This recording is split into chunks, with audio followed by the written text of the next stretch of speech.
Hello, hello, YouTube.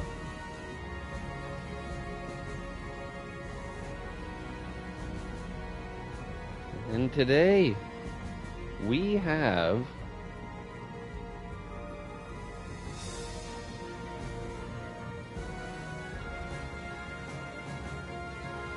Murder on the Orient Express, Episode 6.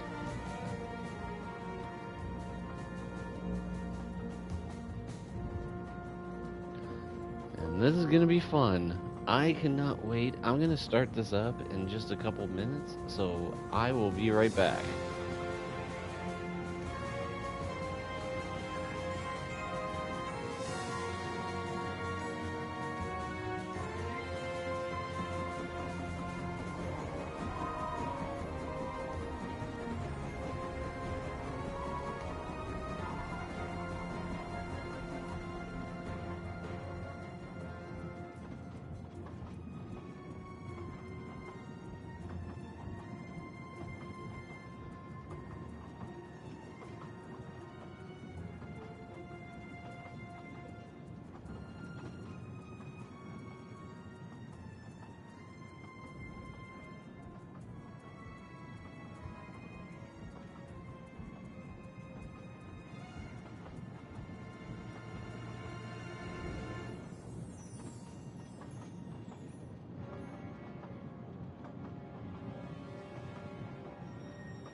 Alright, let's go.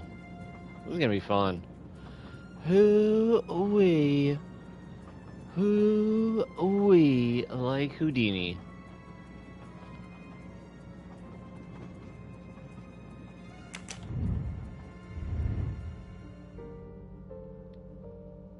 There we go. got back into here, and now she's just... She got her case logs. I kind of want to go see something for a second. Look, Lucy! It's you!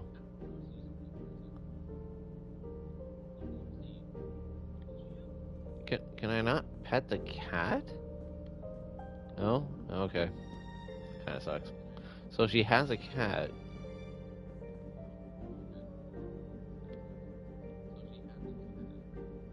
Damn.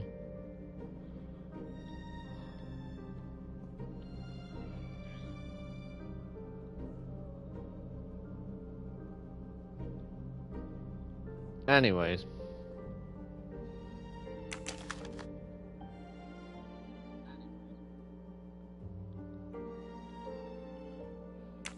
A bill from the power company with, I'm sure, plenty of excuses why my rates keep going up.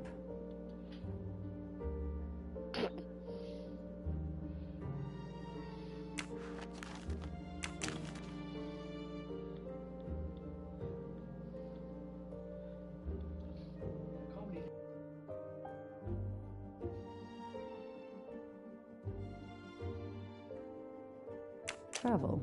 For the discriminating traveler. Also for the overworked detective who never seems to have time for vacation. Well, I can dream, can't I?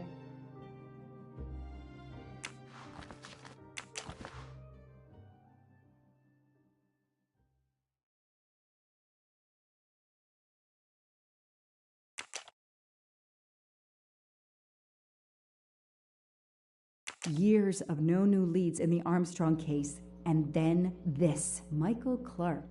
The sarcastic reporter, my prime suspect in the kidnapping, murdered 4 years ago?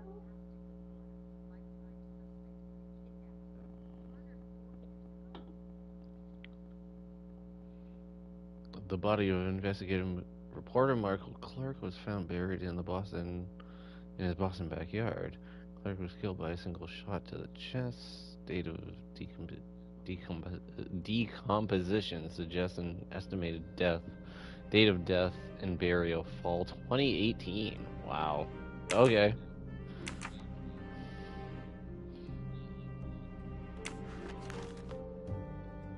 Wait, I suppose it...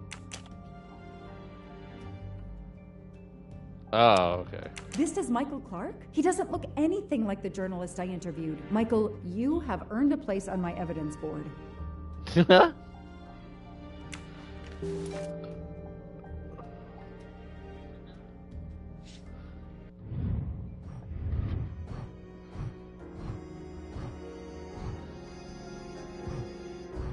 Okay, so we got 2 paths to choose from here. Search the evidence box.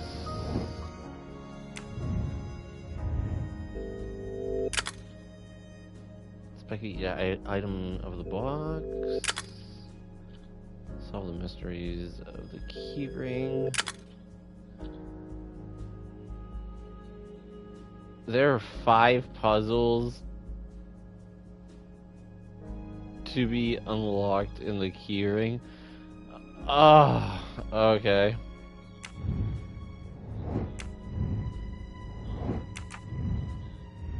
Hold on, can I... Oh, jeez.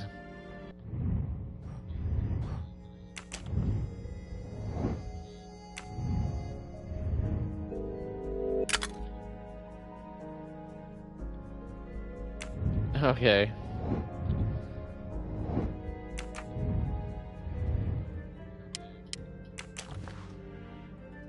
Suzanne's hair, so conveniently left in the cabin for us to find. It was planted. I knew she was innocent.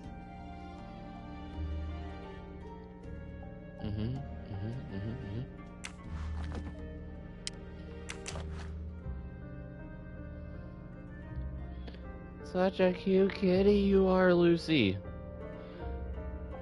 No, that's not the cat's name, but Fluffy. gotta make up a name. Daisy's plush toy.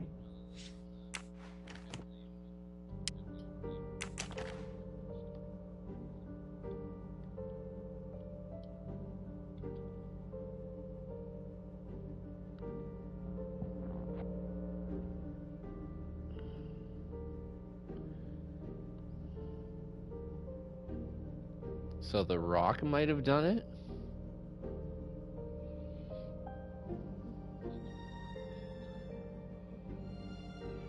The lab team found this keychain in the cabin, but they wouldn't have bothered to examine the keys once the DA shut down the investigation. The keys were just tossed in the evidence box along with everything else. It's too unusual not to demand a closer look.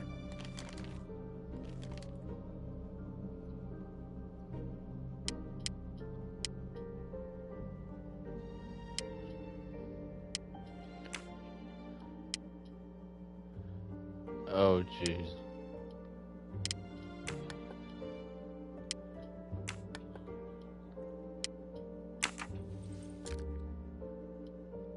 Is there a hint?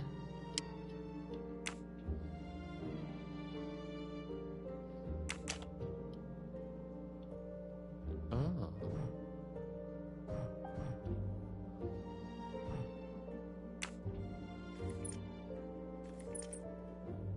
What?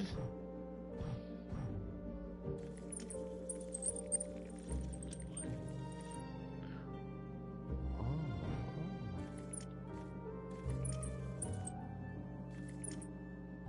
Wait a second, wait a second.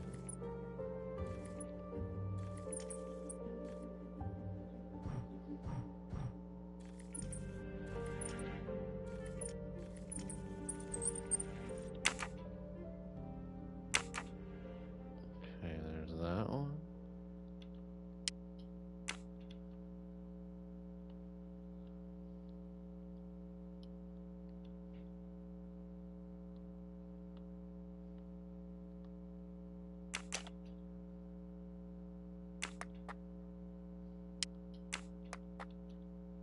Hmm.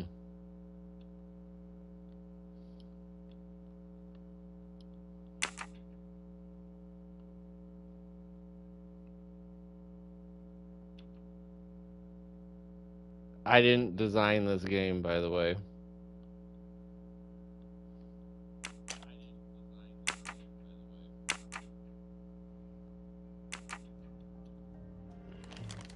Alright. Oh, shit. No, no. Still wanted to expect you.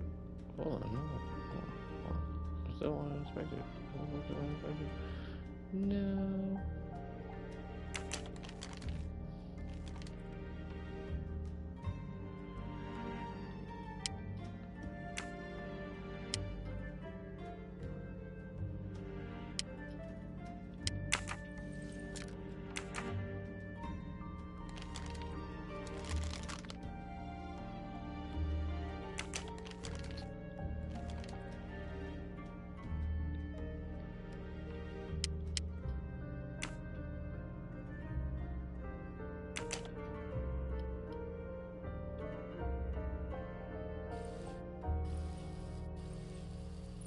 Wait, what happens if it's...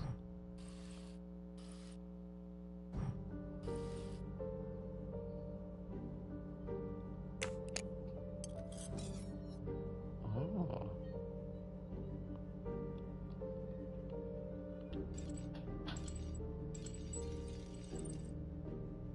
What do we have here? A flashlight. They can also conceal knives, but in this case we have lockpicks. Okay.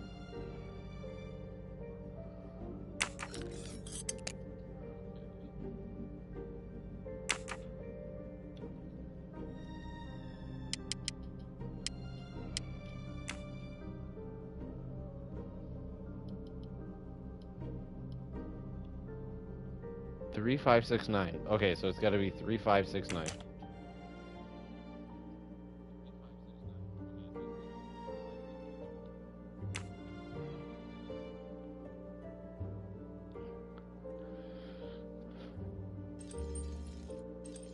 Oh.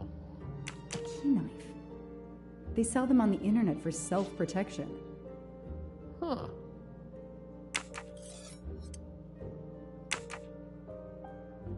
Now, I wonder if you could be 3.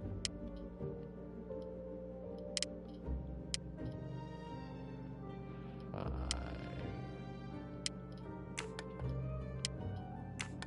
6.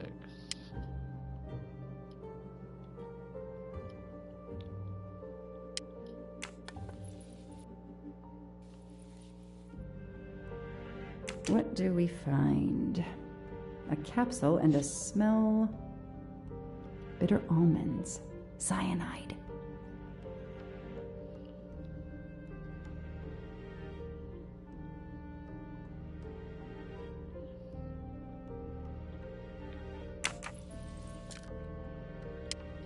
Puzzle God? Right here? Oh shit. I already did that one. Yep.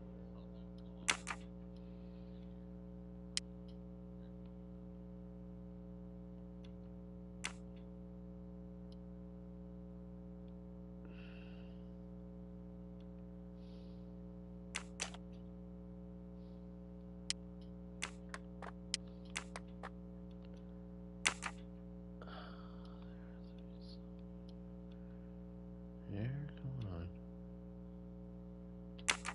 No? Okay.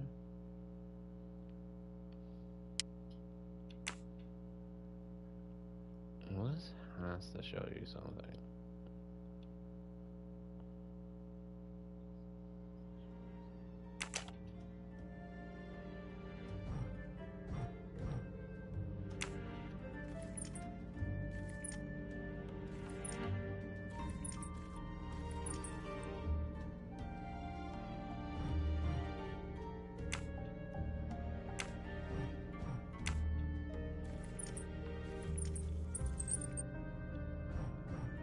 Oh.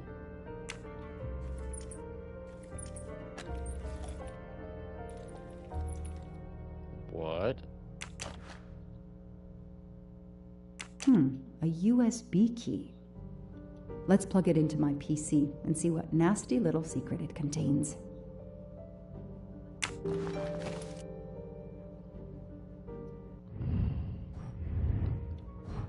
So we're starting to find stuff out. USB drive.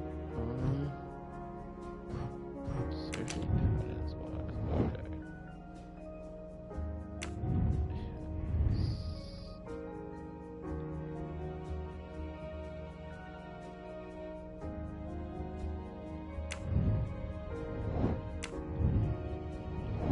I feel like I might have to come back towards you for some reason.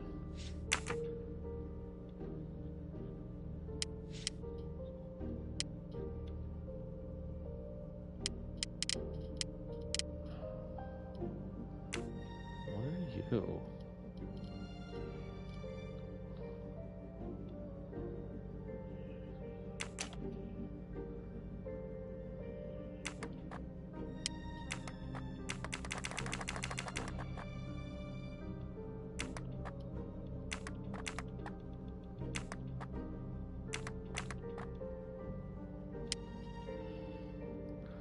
I'm confused by this one. I'm actually really confused by this one. What are you gonna do for it?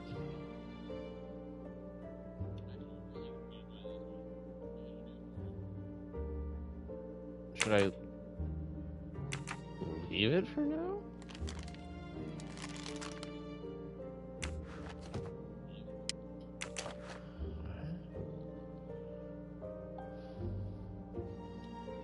So clever. All that evidence, and yet no DNA found.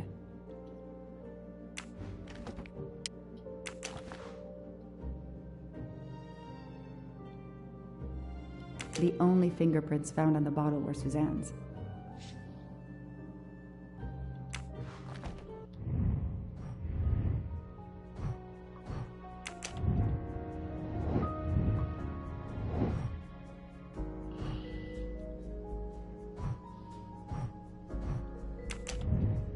Yeah, but there's gotta be something in here.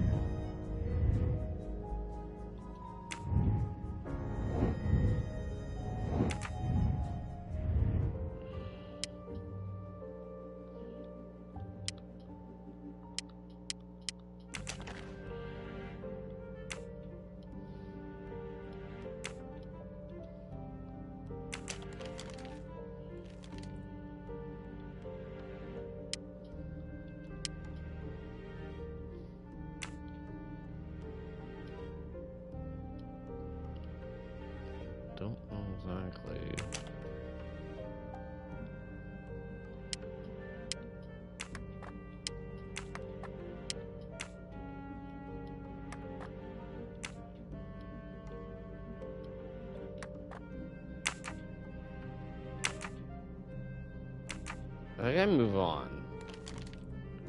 You can always come back.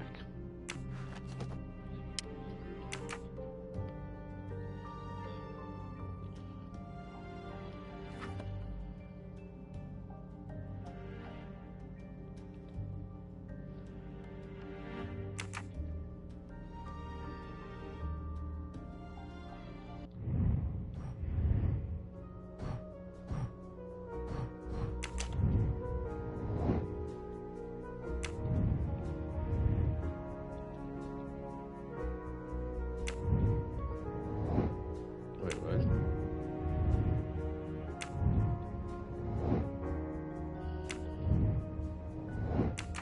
There has to be something else here.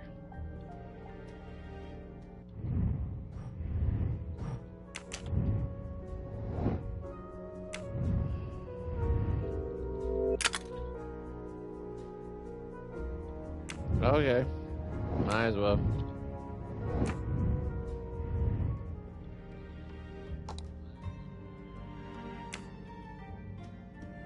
Shaved off the metro beard.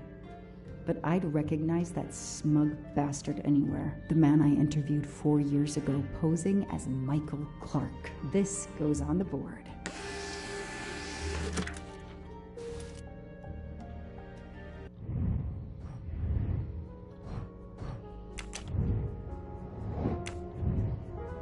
Okay.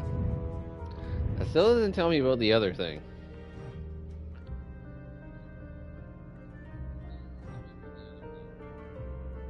What the hell's that?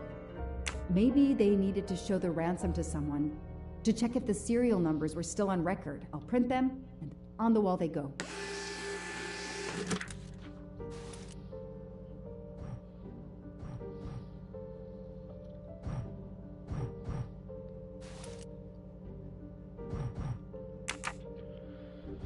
Absolutely nothing on this Cassetti. His driver's license is almost surely a fake. I know I have to stop printing. It's bad for the planet. What? Wait, what?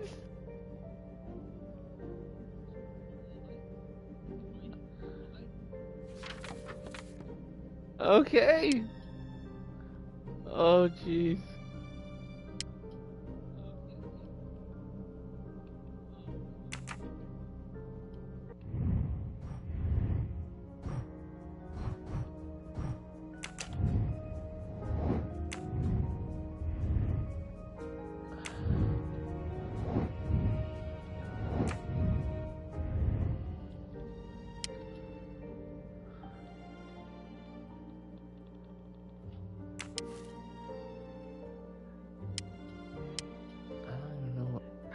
Connect these.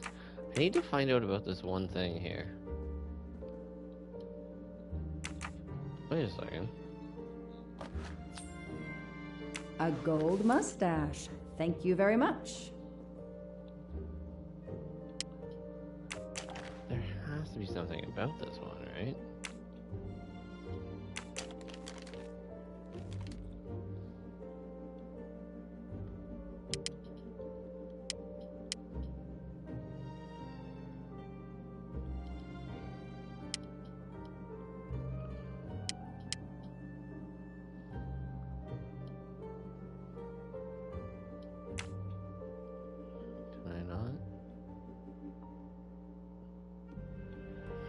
Something to interact with this?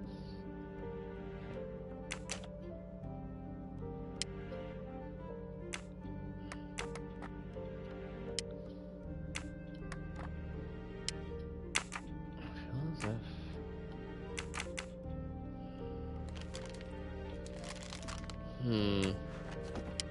It's gonna annoy the shit out of me here. Okay. Focus up on this board here.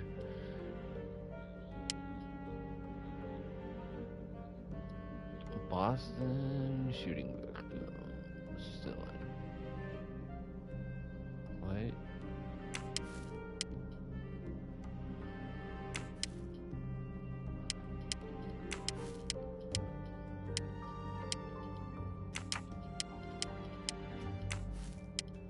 So, Ratchet's real name was Cassetti.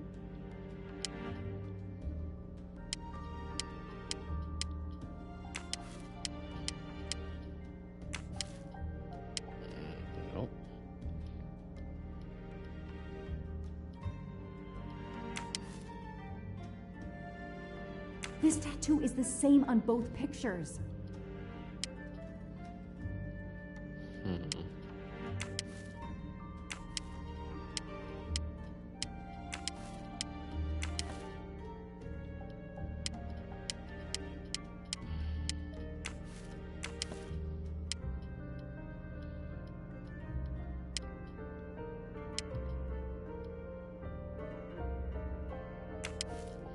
The DA resigned soon after the Armstrong case.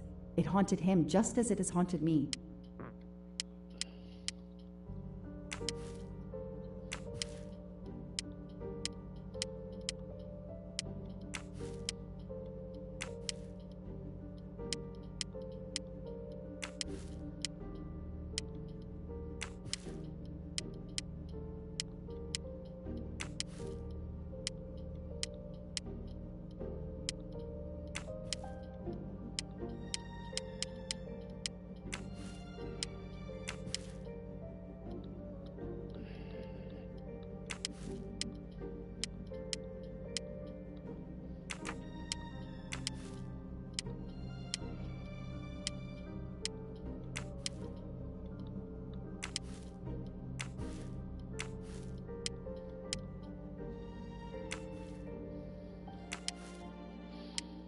I'm so confused. What the fuck is happening right now? Oh, man.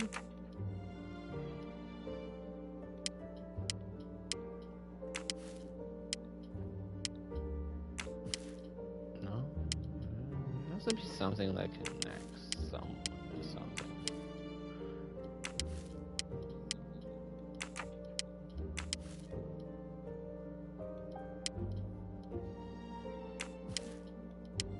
There has to be something that connects someone. Something here. No.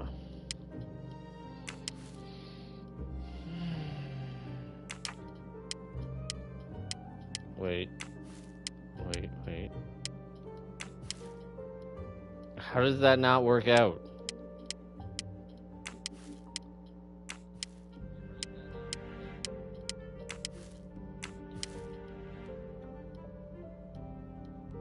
Hold on.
knew it.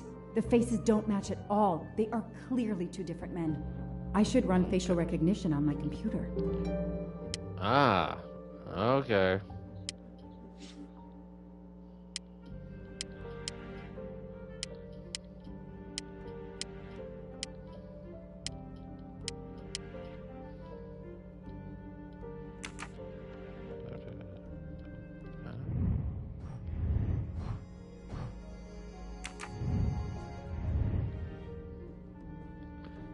There a hint on this thing?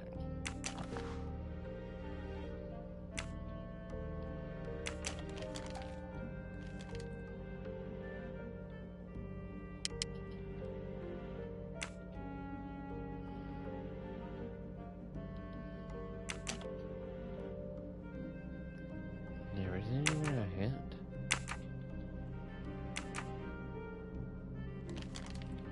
There's no hint, nothing.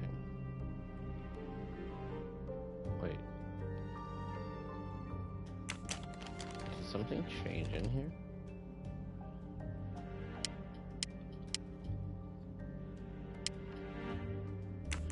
No. Okay.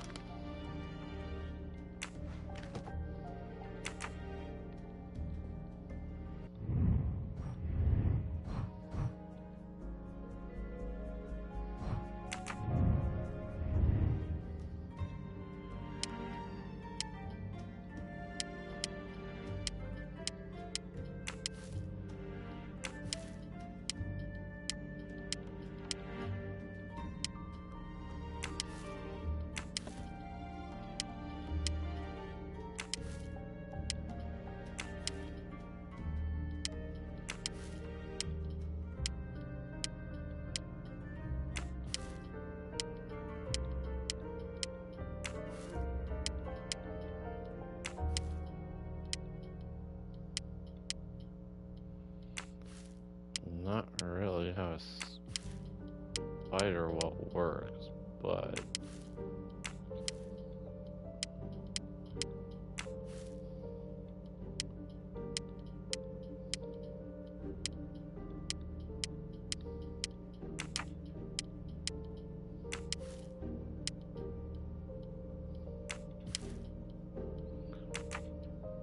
I have to go back to the computer.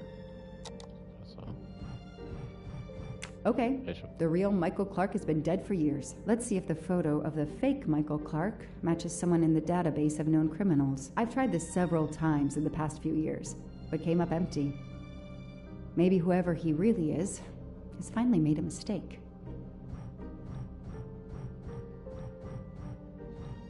No, that doesn't look like him. No, that doesn't look like him. No, that doesn't look like him. That could be him, but he looks pretty different. Yes, he seems different at first glance, but still, it's the same person. I don't need Mr. Poirot to tell me I'm wrong. That's it. Good. He's changed his appearance a lot. Probably had some plastic surgery on his nose, but there is no doubt it's the same person. Let's see why he was arrested.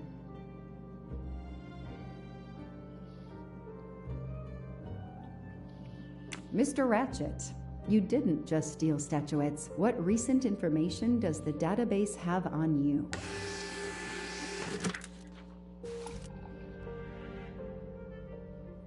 I better find out about this bull. I'm gonna be really pissed if I don't. It's so frustrating. I have a name, but I can't find anything about him. But I know just who to call. Oh god. Oh god.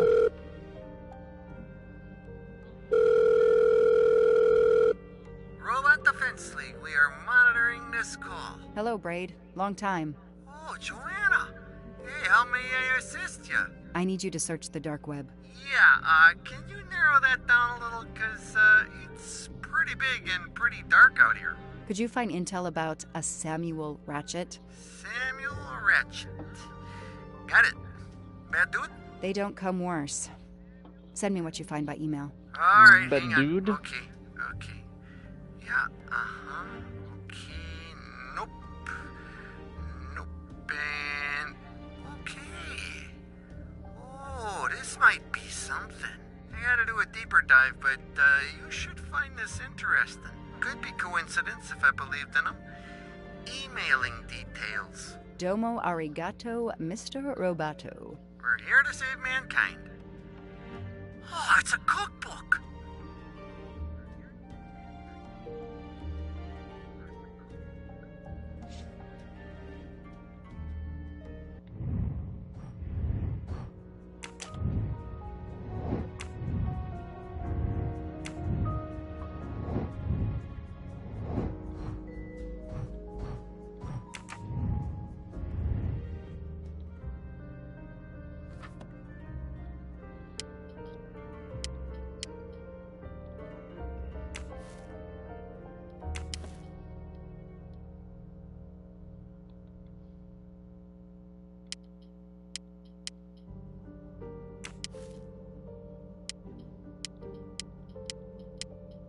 Goodbye, Michael Clark.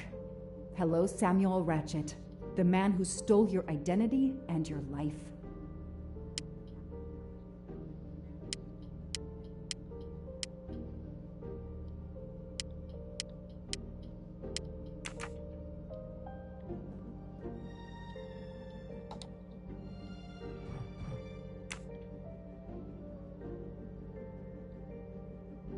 The Orient Express.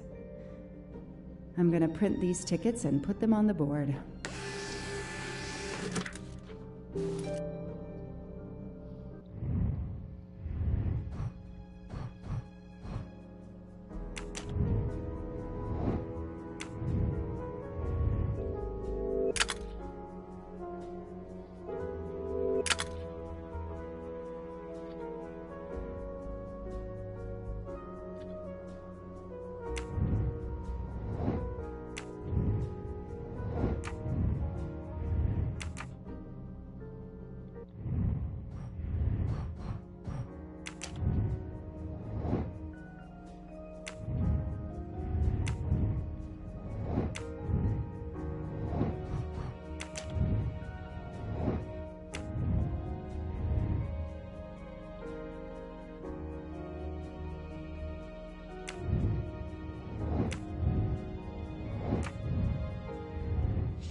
I've read it probably 10 times already, but I can't get enough of it.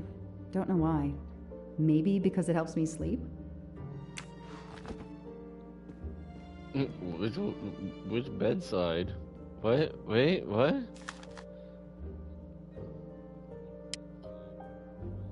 The event? Some old train? But that face, that man.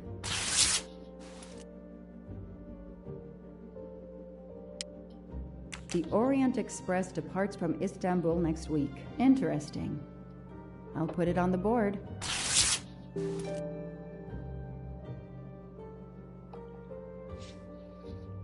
Oh, you can read it? Okay, let's just see. Legendary Orient Express celebrates its 140th year birthday with a once-in-a-lifetime trip. Fortuna is delighted to be an official sponsor of the Orient Express's 140th anniversary. Our spokesman, famed race driver Antonio Furcelli, will make the journey on the Orient Express. Actually, oh, I should have read about it. Well, whatever. What the hell?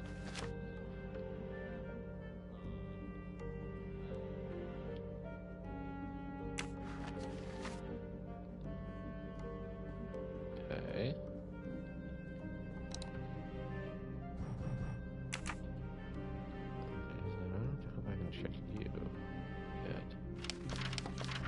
Oh, jeez.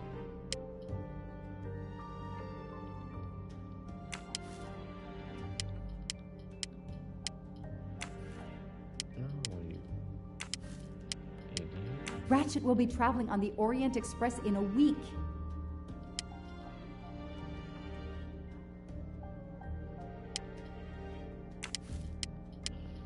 Hector McQueen will be on the Orient Express Oh, next okay. week. I'm seeing how these hints work out now.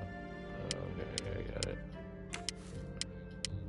The person traveling with Ratchet has the same last name as my district attorney during the Armstrong case?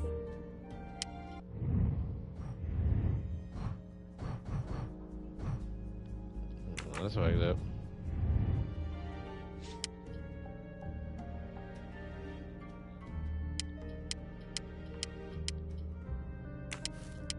Foscarelli will be on the Orient Express next week.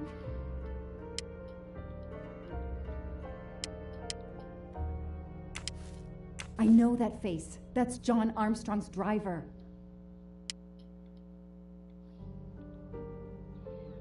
You're connecting the dots here. As Ratchet is alive, the dead man can only be Noah.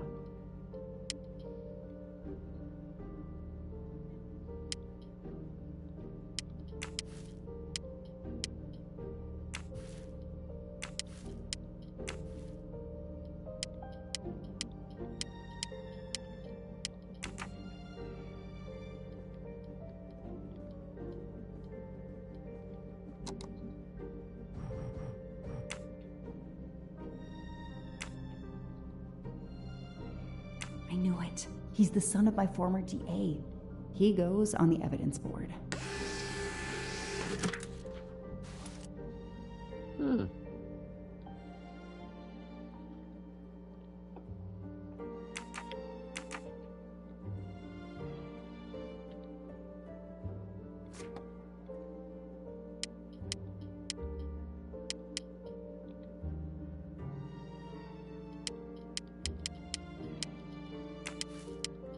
Hector McQueen is the son of District Attorney McQueen. Damn, Ratchet is taking the Orient Express next week. McQueen, the district attorney's son, is too. Foscarelli, the Armstrong chauffeur, is too. It can't be a coincidence. McQueen and Foscarelli must have decided to take revenge and will undoubtedly attack Ratchet on this train.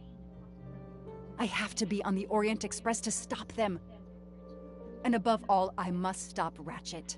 But I can't do it in Istanbul because there's no extradition treaty with the United States. Ratchet can never be judged in the US without an extradition treaty.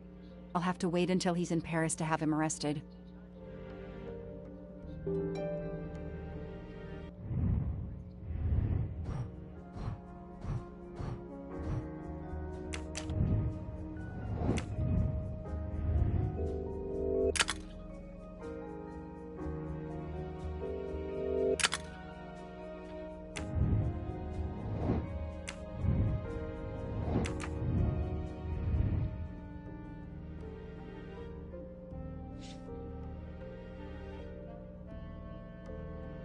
I wanted to solve that horn case, but Every I don't think I compartment will. is taken for this special anniversary journey. It's impossible to find a ticket. What can I do?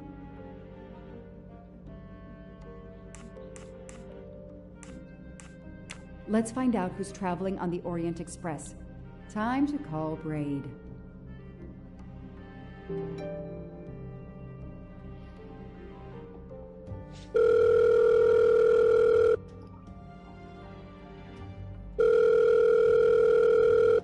Braid! It's me again. I haven't found anything useful yet. I need one last favor. But it's a big one. Uh-oh. Can you find me the list of passengers of the Orient Express for that anniversary trip? Hold on. Jeez, their idea is surprisingly good. Maybe because of the big event. I found the list, but they sealed my back door as I was starting to capture it. Oh no. Whoa, calm down. I got one name. Female. The name I got before they kicked me off the server was Stacy Johnson. Do you feel like a Stacy Johnson? The question is, how is she going to feel about helping me? That's one you'll have to figure out for yourself. I gotta go back to weaving my magic on the web.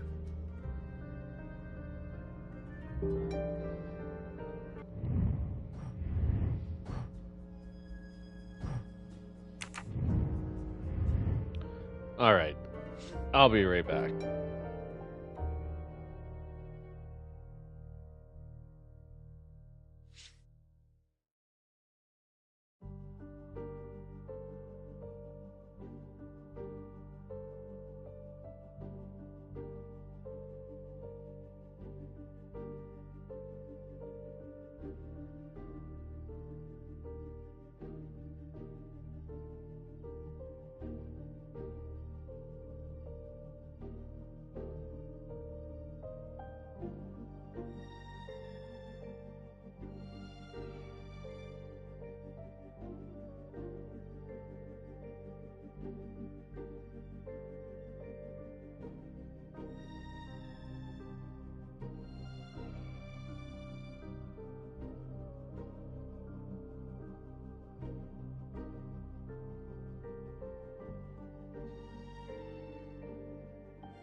gotta be a way to do this. Let me figure this out here. Hold on.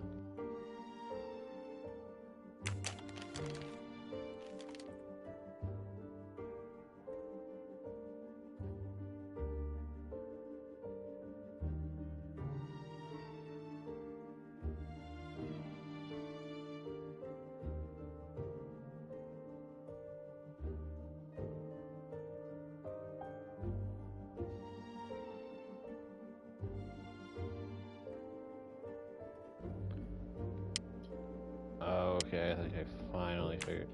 So I think it's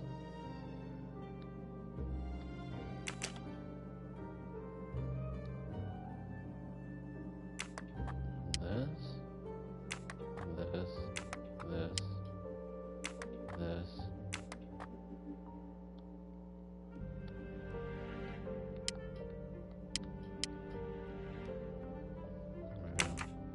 Not figuring this out here yet. I don't think I am.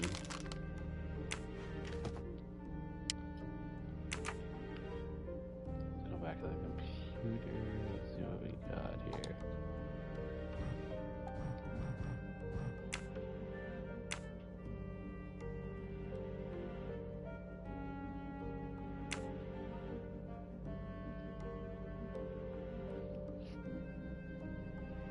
I think I got this. Oh, Jesus Christ. This is gonna be... Hello, is this Stacy Johnson? Who's asking? Jesus Christ.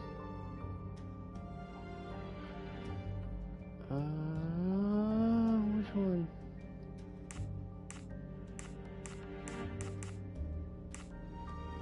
I'm a journalist for a major online site. I've had it with journalists. I'm hanging up. Goodbye. Wait.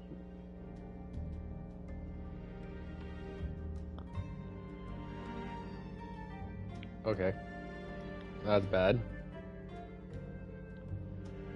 I'm a journalist for a major online site. I've Okay. had it. I'm hanging up. Wait. My name is Joanna Locke. I'm a police detective. And I'm just an actress. Now what did I do wrong? Nothing. I need your help. I need to take your place in the Orient Express. Is this a joke? No way.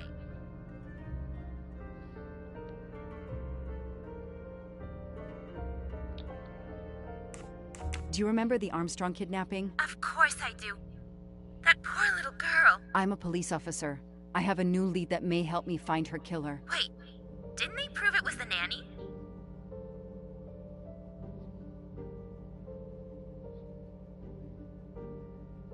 I have found compelling new evidence. I've reopened my investigation. You know, I had my doubts about the murderous nanny. I played a nanny a couple years ago in a slasher. I was killed in the first episode, but it got me interested in helping kids.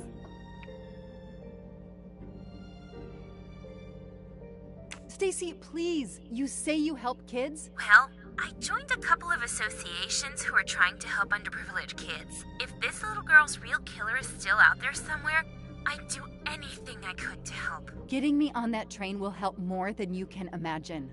So, you want my ticket for the Orient Express? But I booked it months ago. I was so much looking forward to this trip.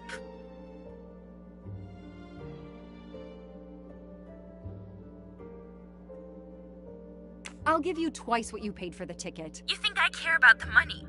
You still don't get it, do you? I'm hanging up. Goodbye. Wait. Stacy, I can tell you care about kids. Here's your chance to help put this beast in prison for the rest of his life. Think of the publicity for those causes you care about. Think about the kids. The kids. Yeah. All right. We'll do it for Daisy and the kids who suffer. I'll take care of changing the tickets to your name and send it to you. Get him. Make him pay. I will. Thank you so much.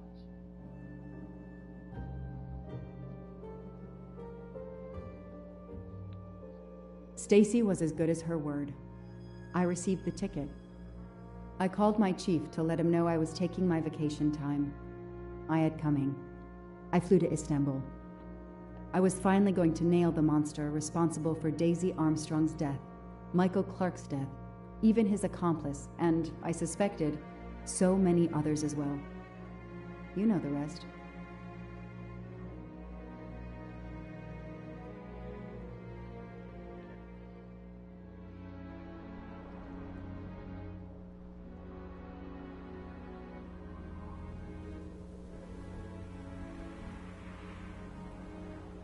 And that's how I found myself on this train. On Ratchet's trail. The rest, you know. My identity is easily checked with the Berkshire Police. Thank you for your detailed account, Mademoiselle Locke. In addition to giving us crucial details of the investigation, you have made it clear that there are many who might wish to see Ratchet dead.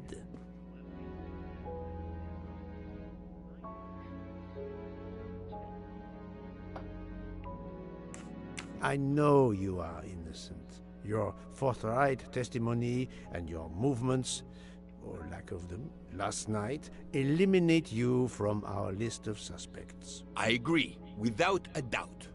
Another detective will be great help to the investigation. Book. Although my friend certainly does not need any help. You are too kind. Thank you for believing me. I'd like to help in any way I can. Do not worry, Mademoiselle Locke. Already I see things more clearly. It's obvious whoever drugged you was trying to derail your investigation. You mean the person who did this to me is Ratchet's killer? Both Monsieur Michel and Fraulein Schmidt had the means and opportunity to drug you. While you get your strength back, I intend to interview them. Excellent idea, my friend. All this excitement has whetted my appetite. I'm sure Mademoiselle Locke won't say no to a good, invigorating meal.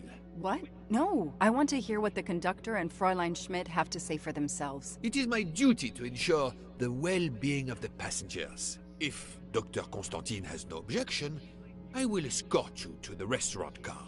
On the contrary, some food will do her the greatest good. Well, I'm still a little shaky. Mr. Poirot, will you please keep me informed about what you learn? You may be certain of it.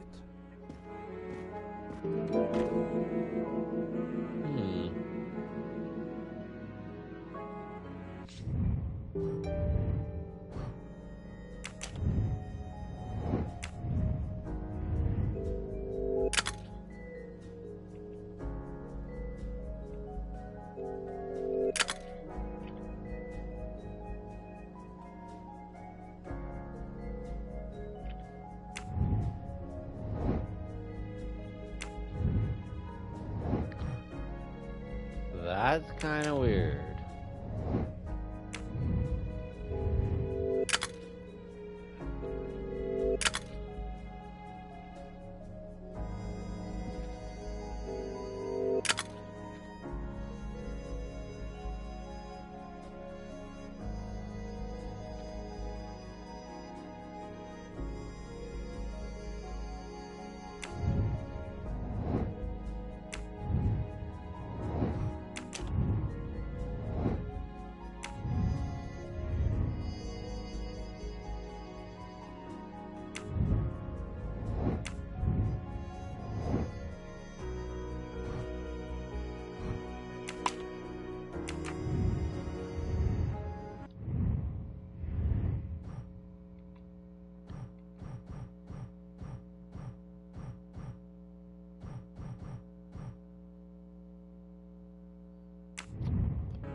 I have nothing to ask them at the moment.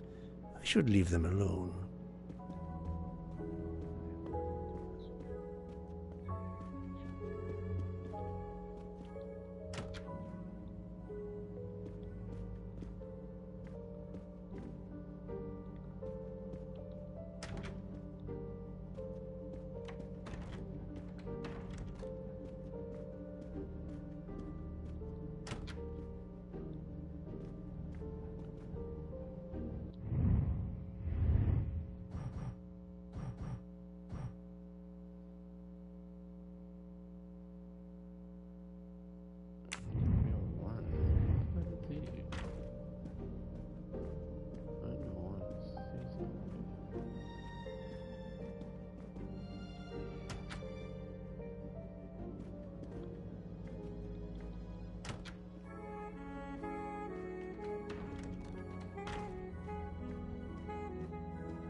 where 301 is here.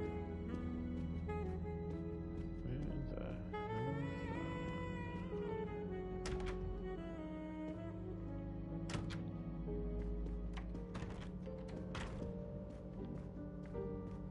I have to go back towards this way, wouldn't it? 301?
Oh, there's where it is. Okay.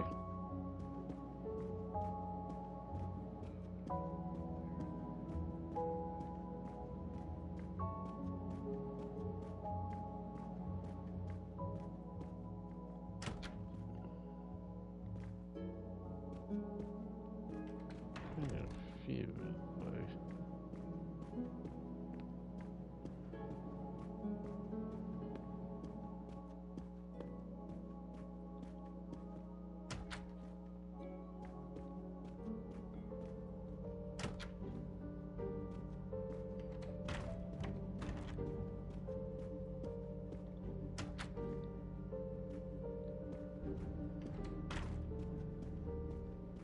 Alright, you.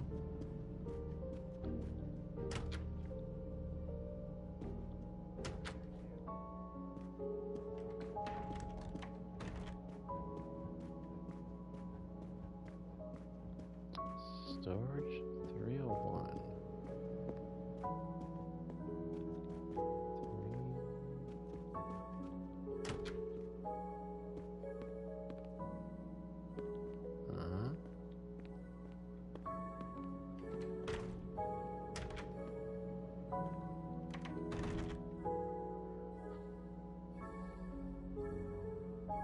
Good evening, Michel.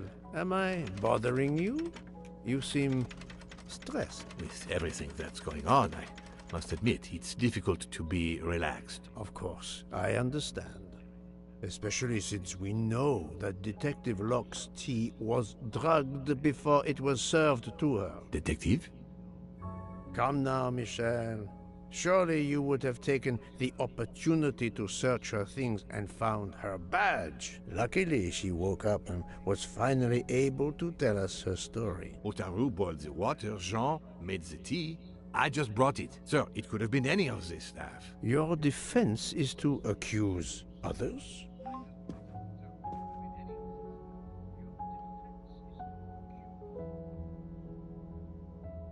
You have a network connection? No, unfortunately. It's just an automatic reminder to pay my rent. I always forget, and my landlord complains. Pierre Michel had to be involved in the murder. The drugged tea, his post at the end of the hall, and now I know why I know more than one of those people on the screen.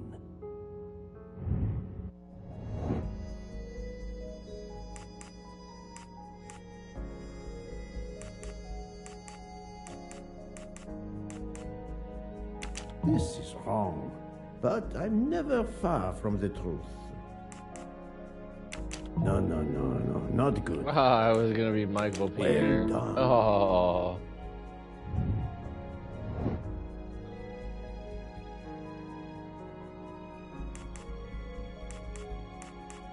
Good job.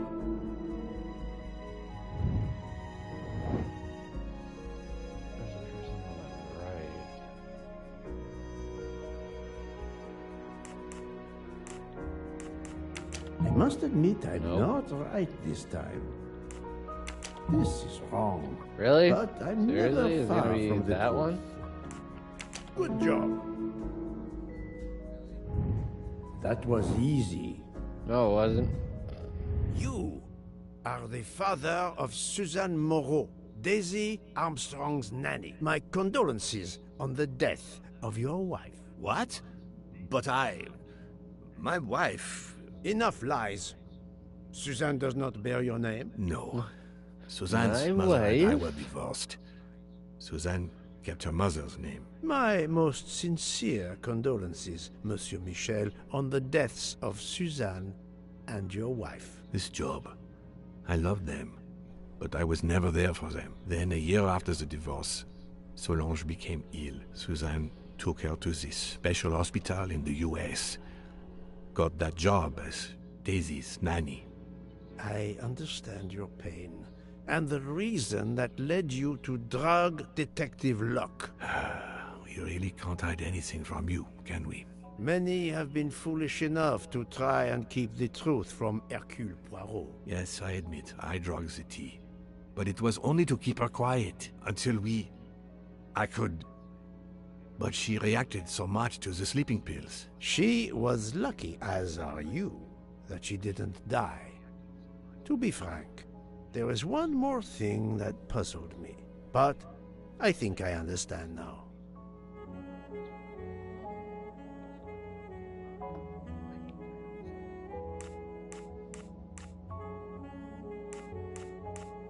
Monsieur Hardman was Suzanne's fiancé. Huh. I have the impression my whole life to you is an open book. Yes, Cyrus was my daughter's fiancé. I almost consider Cyrus as my own son. Of course, much more is clear now. I have been patient long enough. It is time to go and see what all the commotion is next door.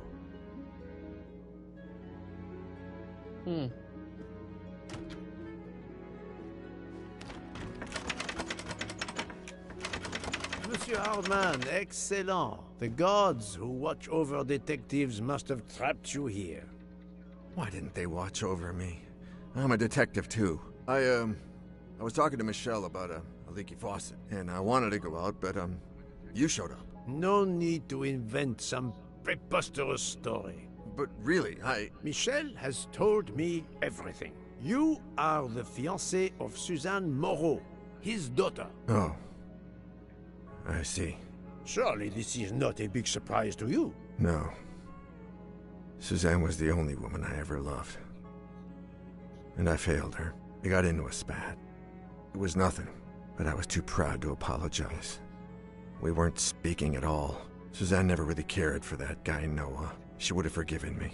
If only... If only... If only. A common refrain between lovers who quarrel. I must check in with my other suspects to make certain I have all the pieces of the puzzle in my possession.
You're right, Mr. Book. This dessert is delicious. I'm glad we didn't wait for dinner. I promise the entree will be superb as well. Detective Locke, you are recovering well, I see. Yes. I should be helping with the investigation. Do you know who drugged me? It is early yet for conclusions. When I return, then we shall see. Do not worry, Poirot. She is in good hands. Hotaru, Freya, and yours truly are looking after her.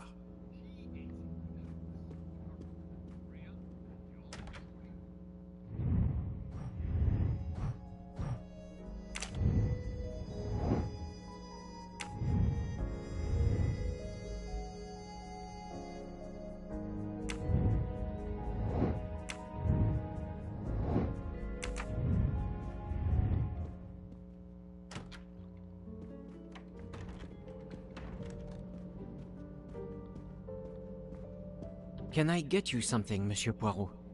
Everyone is so tense. An aperitif soon, Monsieur Fauchet, with pleasure, when the matter is resolved.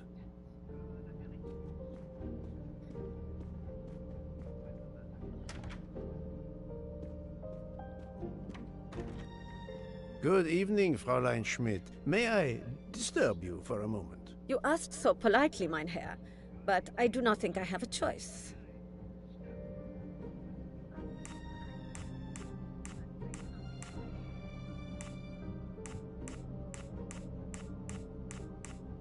I wanted to let you know that your roommate, Mademoiselle Locke, is awake. Ah, yes, I'm glad to hear that. I was worried about her.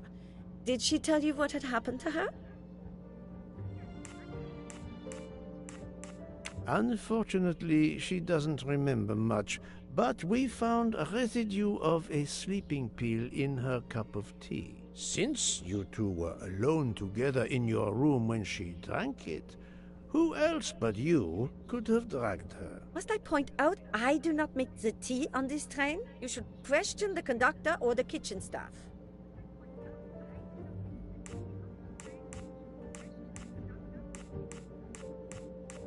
Mademoiselle Locke could have died. Whoever drugged her must not feel any empathy for their fellow human beings, given the dose that Mademoiselle Locke ingested. She was close to death. Oh my God. What did I do? I didn't want to hurt her. Just have her sleep for a few hours while we had time. We? Time for what? Time for what, Madame Schmidt? You think I feel nothing? Nothing? That poor, poor little girl. Indeed, that poor, poor little girl. Fräulein Schmidt is somehow connected to the Armstrong case.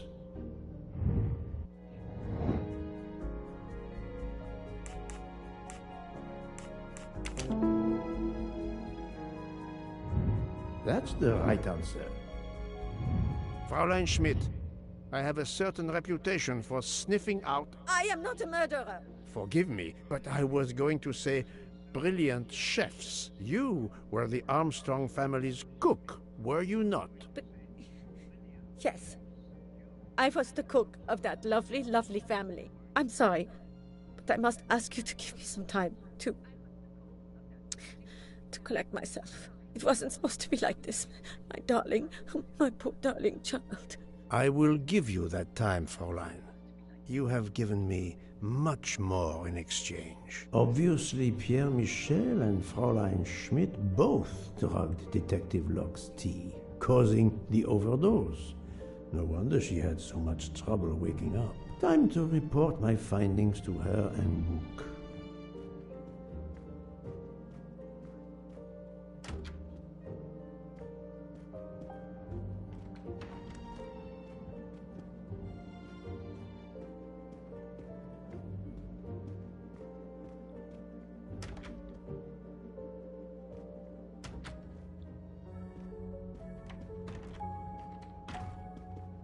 So, my friend, tell me, you have something new?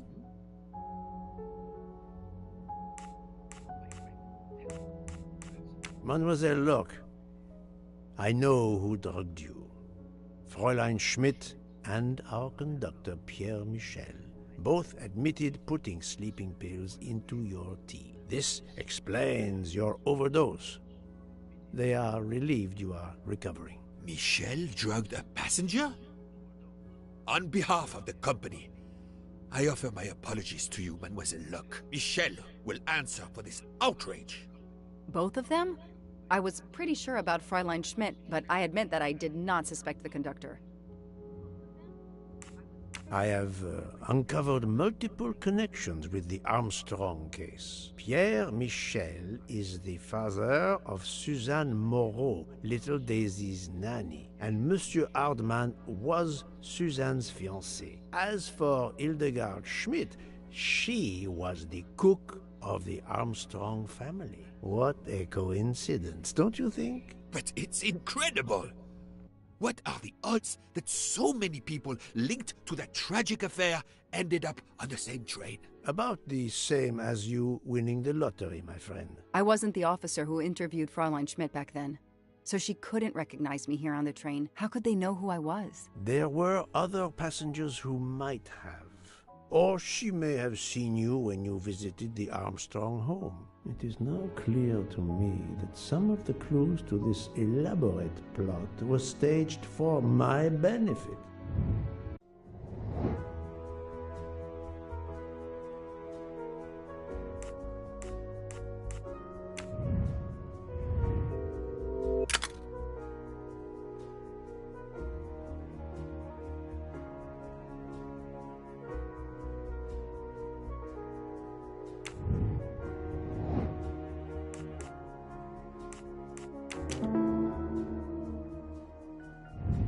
I'm right again. That happens to me a lot.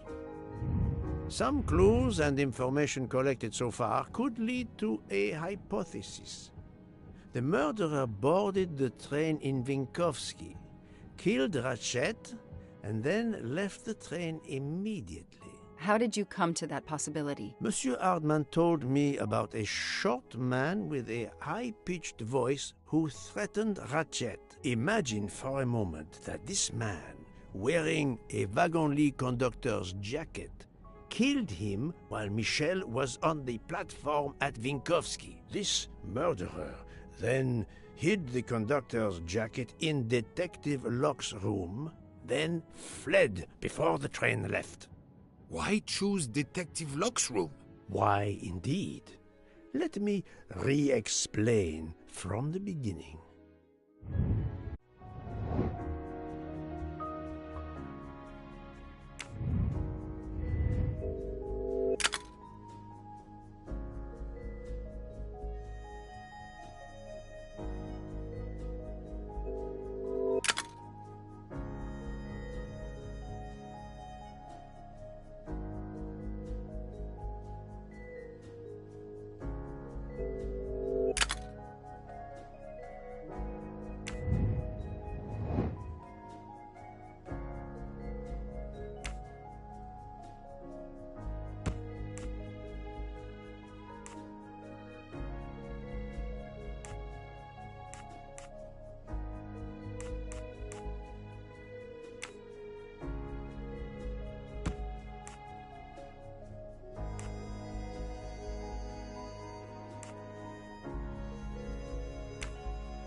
Think, Poirot. That is not a good answer.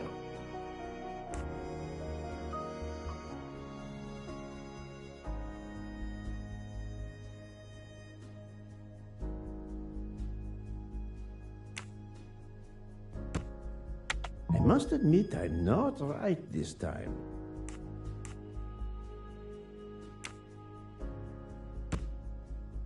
I do not think that's the right answer.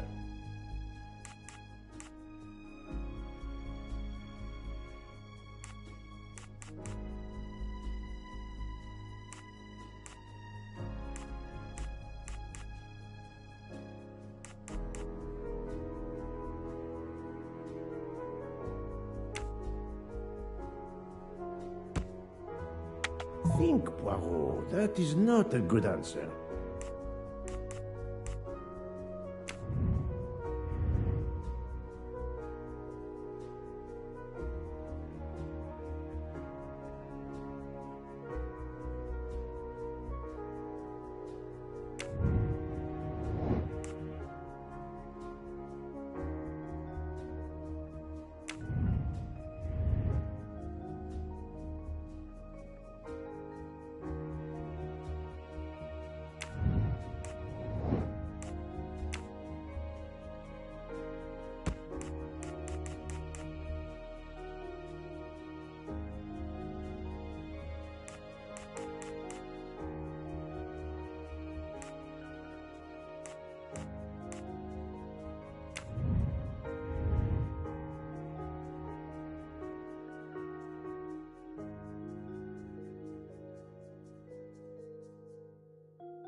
No, not good.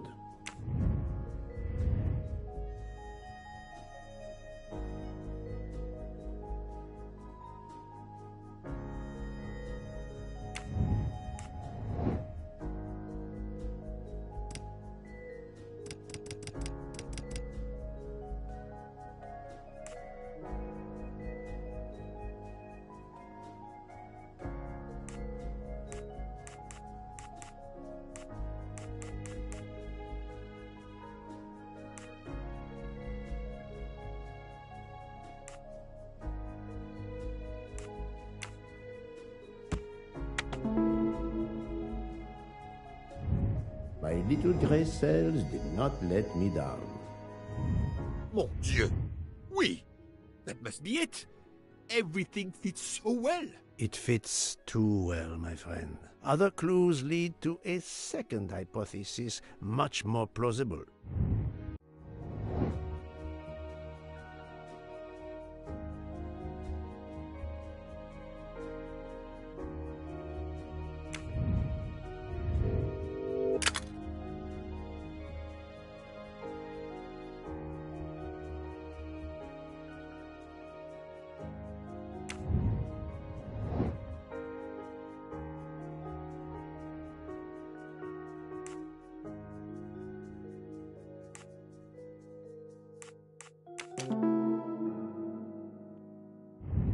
I'm right again. That happens to me a lot. So, we have multiple murderers, all related to the Armstrong case. The murderer from Vinkovsky was a fabrication to turn suspicion away from those on the train. They expected the investigation to be led by some small-town official who could easily be misled. Mr. Poirot? Detective Locke, forgive me. You are an obvious exception. You tracked Ratchet with the tenacity of a bloodhound. Unfortunately for the killers, they not only had you to deal with, but now they had, and I say this with all modesty, The world's greatest detective, Hercule Poirot, dropped into the midst of their meticulous planning. Multiple murderers? Multiple detectives? Poirot, please take pity on me. Who is linked to this case and who is not? My poor friend, I have gone speeding out of the station without you. I will continue.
I do not think that's the right answer.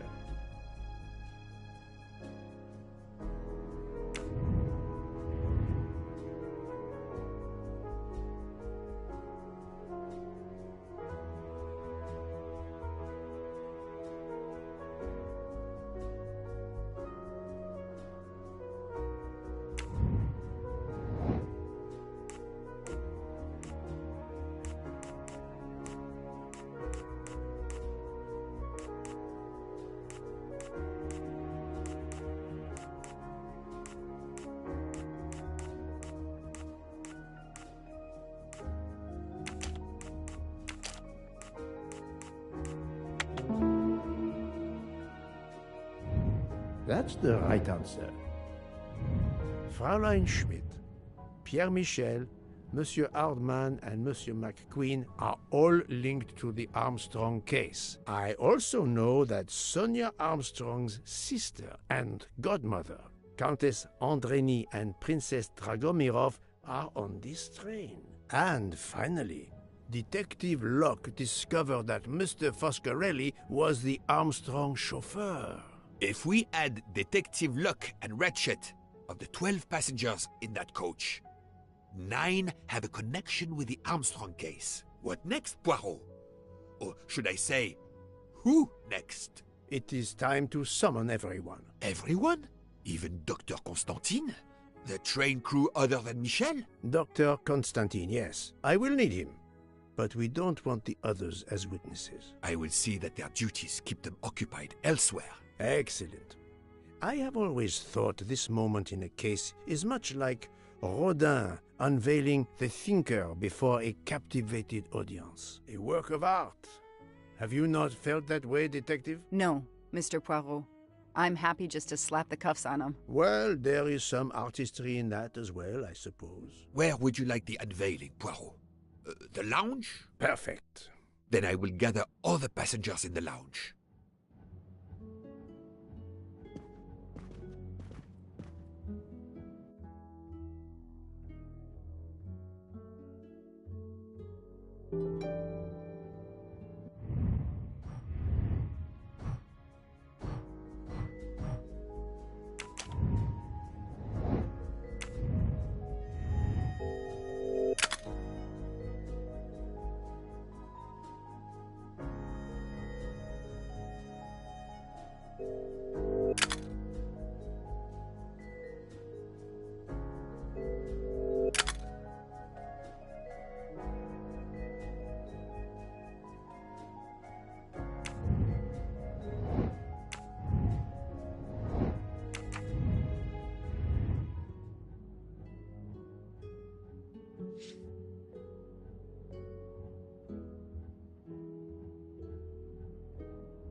Alright.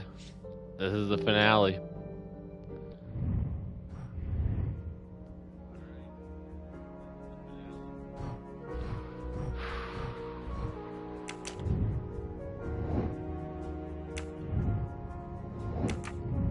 Based off of my evidence. Monsieur Bouc, are the train crew locked in their quarters? Yes, they are. Then the stage is set for the final act. Ladies and gentlemen, I have gathered you together to hear my reconstruction of the murder of Samuel Edward Ratchet, also known as Cassetti. There is not one, but two possible solutions of the crime. I shall put them both before you, and I shall ask Monsieur Bouc and Dr. Constantine here to judge which solution is the correct one. Two solutions? Mr. Poirot, I am hardly qualified. Nevertheless, your assistance is required.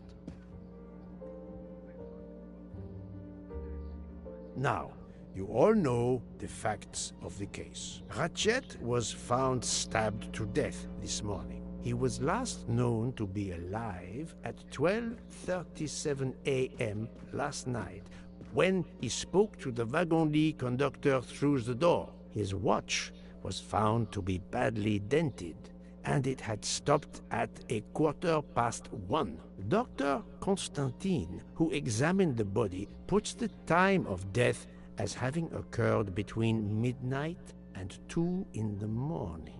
At half an hour after midnight, as you all know, the train ran into a snowdrift. After that time, it was impossible for anyone to leave the train. So, here is my first theory.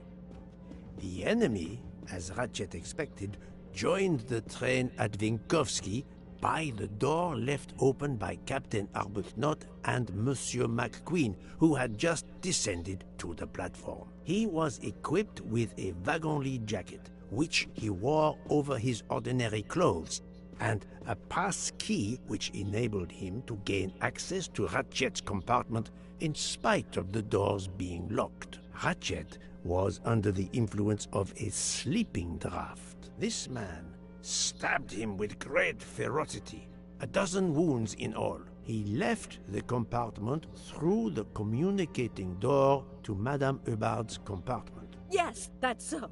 Scared me half out of my wits. The murderer thrust the dagger he had used into Mrs. Hubbard's handbag in passing.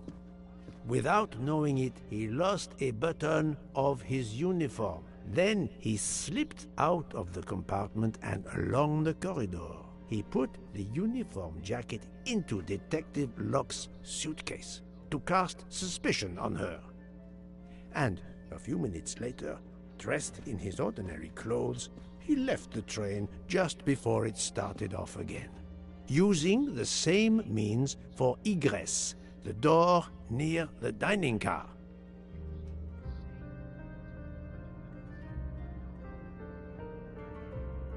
That is the first hypothesis.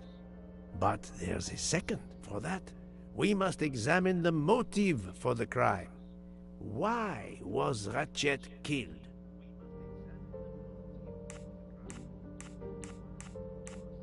The motive is clear. Revenge, of course. Nothing was stolen. And we know that Ratchet had made many enemies. This was a premeditated crime, meticulously planned.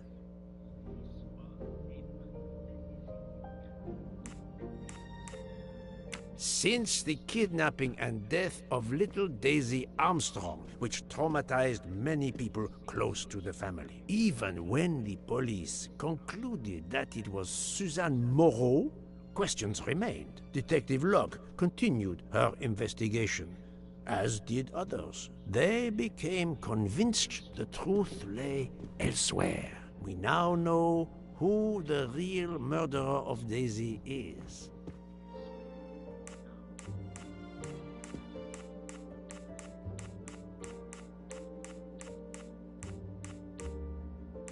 It is clear now that Daisy's killer was Ratchet, also known as Cassetti and Michael Clark and how many other names. But of course, many of you have known this for a long time. It is obvious that the 12 stab wounds are not a random number. Dr. Constantine's analysis revealed that some stab wounds appeared to have been caused by a right-handed attacker. Others indicated the knife wielder was left-handed. Some wounds were deep, more than one fatal, yet others were not much more than mere scratches. What can explain these discrepancies? This leads us to an obvious conclusion. They are symbolic.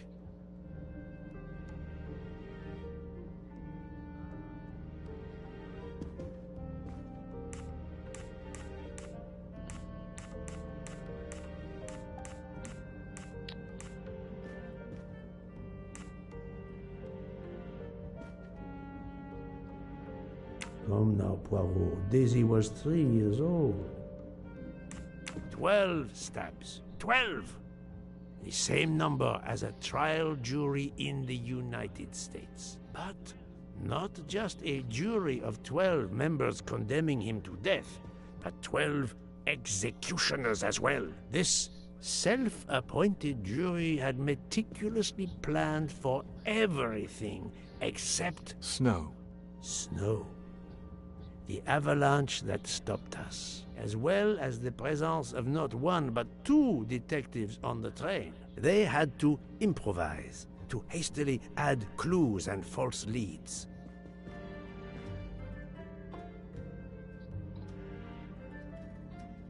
This woman in a red kimono does not exist. I don't know which of the passengers it was. It does not really matter. It was just a performance, a charade to introduce another possible culprit to muddy the waters.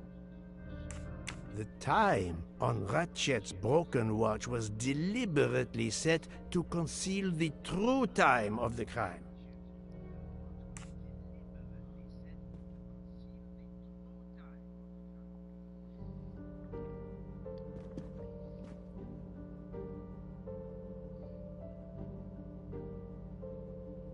The vial of vaping liquid incriminated Captain Arbuthnot. However, he had a solid alibi confirmed by Monsieur McQueen. Impossible then to suspect him.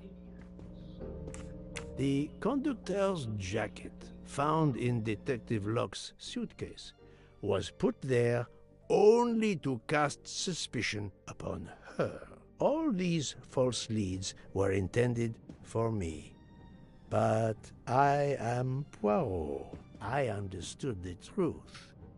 We have a train full of suspects. It's time to identify who the real culprits are. Let's start with Detective Locke.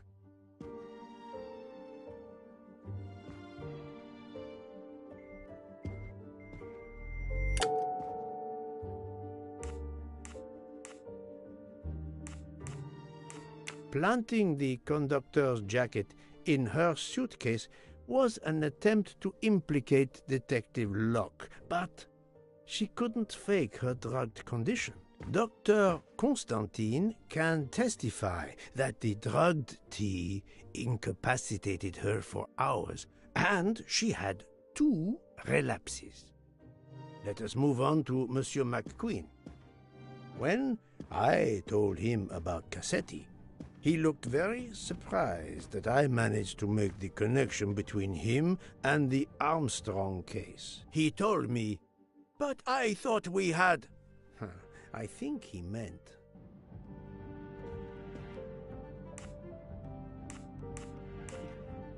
You thought you didn't leave any real clues linking the murder to the Armstrong kidnapping. Moreover, you insisted that Ratchet did not speak French when you knew I had heard a voice calling out in French that was supposed to be Ratchet.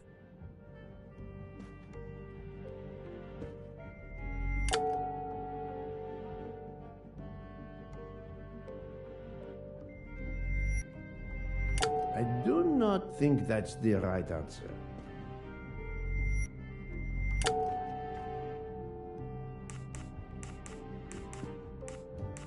Even if he must have hated his boss, that's not proof he killed him. No, although I think he was the one who put the photograph in Ratchet's room to send him a last message before he died. I cannot prove it. You took some pleasure in leaving me false clues, I think. It was quite annoying. But you told me yourself that your father was the district attorney who handled the Armstrong case. The case haunted my father. At first, he believed Suzanne Moreau had helped her boyfriend, Noah, to kidnap Daisy, even though there were questions that went unanswered, and a young policewoman refused to let it go, continuing to find discrepancies, but never enough to reopen the official investigation. That policewoman sits there. Her name is Joanna Locke. Then tell him. Tell him how in the end my father believed you, how he resigned a job that he loved, racked with guilt that he may have let that monster go free. He died young, broken, his faith in justice broken. That's what Ratchet did to him. Thank you for your honesty, Monsieur McQueen. Your father is one more victim of the man who called himself Ratchet. Now, I will turn to Ratchet's valet, Monsieur Masterman.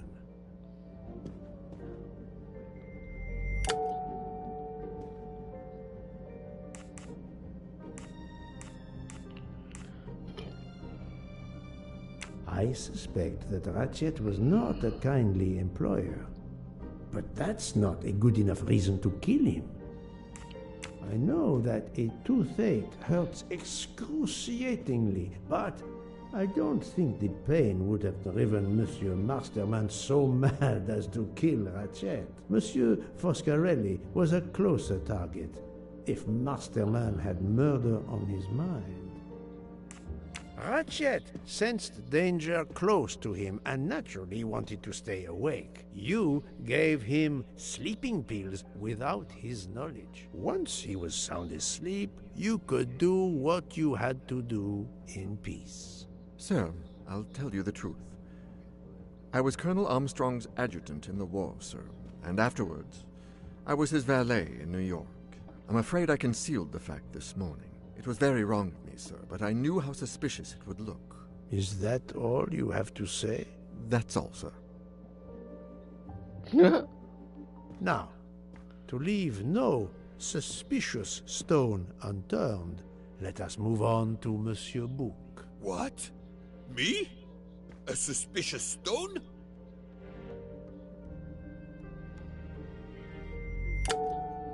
Come now, Poirot. Bouc will have a heart attack if you're not careful.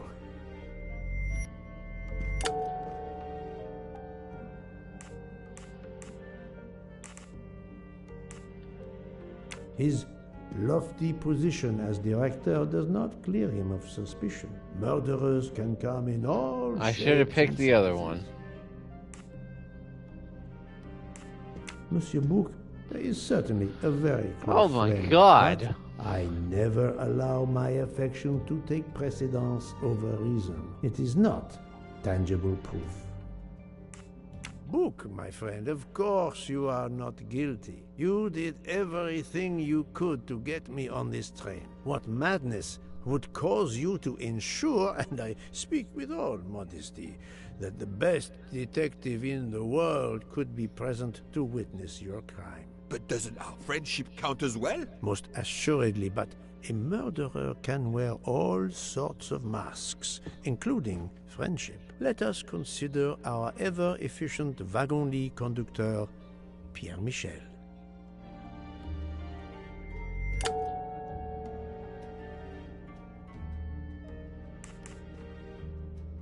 No, that is his motive. I need real, tangible proof.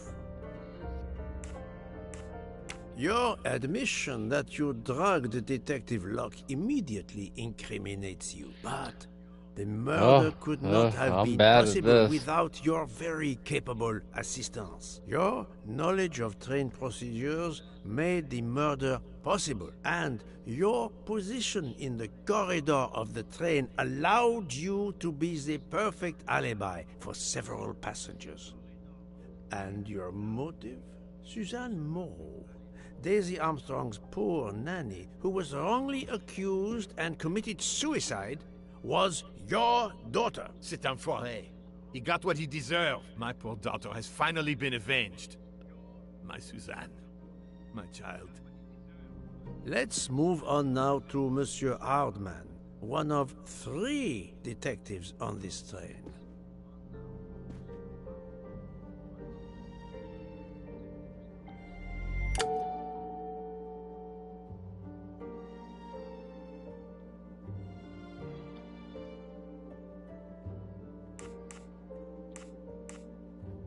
I speak for all detectives when I say the fact that Monsieur Hardman is a detective does not make him a murderer.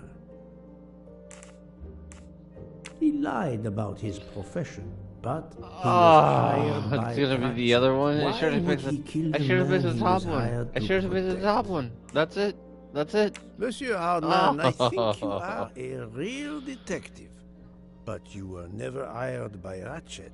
Your alibi was that you were watching the corridor to protect Ratchet, which, of course, you never did. You protected Pierre Michel. However, we just saw that his alibi doesn't hold up, so neither does yours. I don't know about the conductor. Being Suzanne's fiancé, you had a substantial motive to punish Ratchet. You used your detective skills, just as Detective Locke did, to hunt him down and finally avenge the death of your beloved. That's right, Mr. Poirot. I do have some detective skills. I never doubted it. Now, Fraulein Schmidt, the lady's maid with the soul of a cook.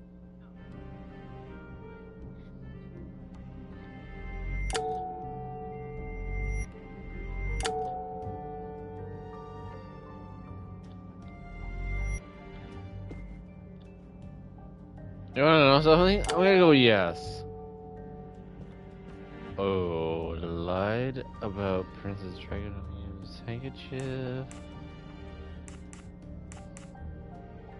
Fraulein Schmidt, you told me of your Guess on the first remorse try. for drugging Thank you. Detective Locke. Thank you. I believe you are sincere. However, as the cook of the Armstrong family, you experienced the drama from within. The death of Daisy, then Sonia Armstrong, who died in childbirth, and finally, Suzanne and John Armstrong. So much misfortune in that poor family. The death of this criminal is only justice. Let us move on to Countess Andreni. I was impressed by the earnestness of her husband when he swore to me solemnly on his honor that his wife never left her compartment that night. Should I believe it?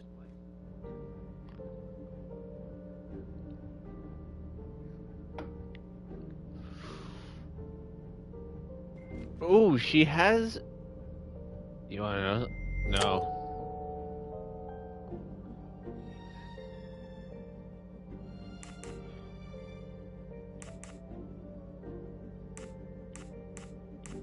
On the contrary, this fact gives her a motive for murder. Countess Andreni, being Sonia Armstrong's sister, you had every reason in the world to want to avenge her. But you were incapable of stabbing someone, even after what he had done to you and your family. The night of the crime, you simply took a sleeping pill. I appreciate the irony that nearby, Detective Locke was also in a drugged sleep. When you awoke, you thought the nightmare was over. Rudolph? Hush, my love. Hush. Excellent transition. I was coming to you, Count Andreny.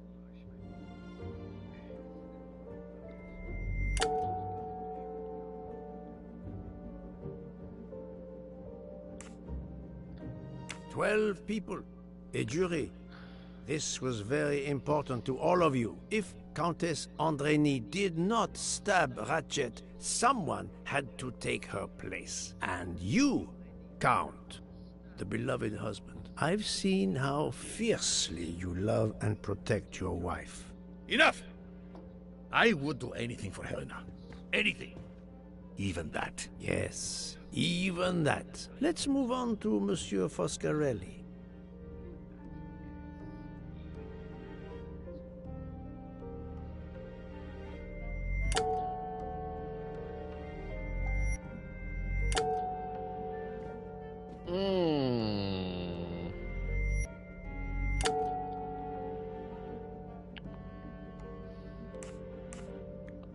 He was there?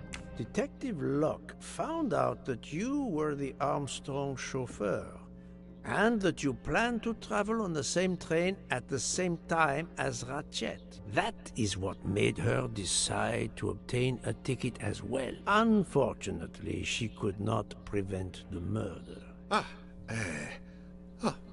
Have you lost your tongue, Mr. Foscarelli? Oh, Daisy. She was the delight of the house. Tonio, she called me. And she would sit in the car and pretend to drive me. And you, Mademoiselle Olson, a champion for the immigrants, a worthy calling.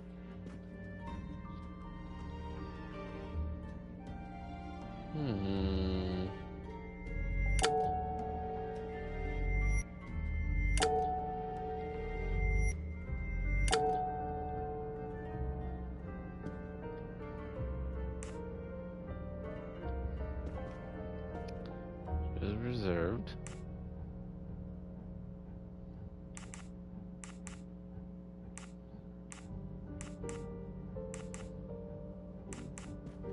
Mademoiselle Olson, you supported Madame Wow. Hubbard's story about her connecting door latch, a story that I later demonstrated to be impossible. So, you deliberately lied to me, and you also lied about Mademoiselle Debenham's whereabouts. Enough! I can't take this anymore. I know what you want from me, Mr. Poirot. Very well. Here it is. She was my little Daisy, my angel, so patient. When I patched a scrape or took her temperature, that was my job. But she was so much more to me. She was a shining light in an ever-darkening world.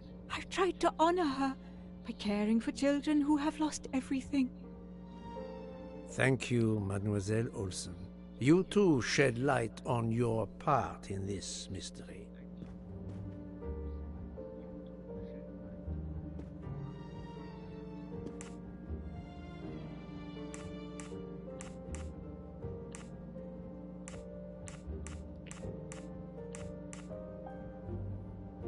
You were Daisy Armstrong's nurse.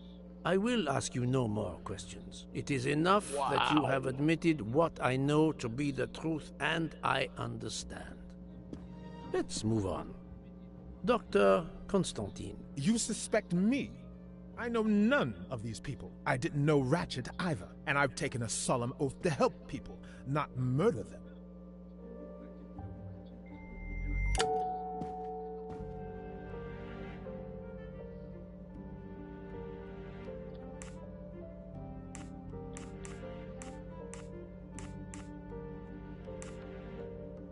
It's true that doctors take the Hippocratic I was gonna oath. go. I should have That gone is for the not top enough one. I should have to gone for the top one. exonerate Dr. Constantine. Oh, I feel so bad. You are one of the few people in this room not to have any connection with the Armstrong case. Moreover, your alibi is confirmed by Monsieur Bouc, whom I would trust with my life. That is very kindly said, my friend. We now come to Mademoiselle Debenham and Captain Arbuthnot, whose relationship was not in doubt from the moment I inspected your room at the hotel. You have a bloody nerve. Indeed, I do. We're getting married. Congratulations. But I would rather talk about your relationship to John Armstrong.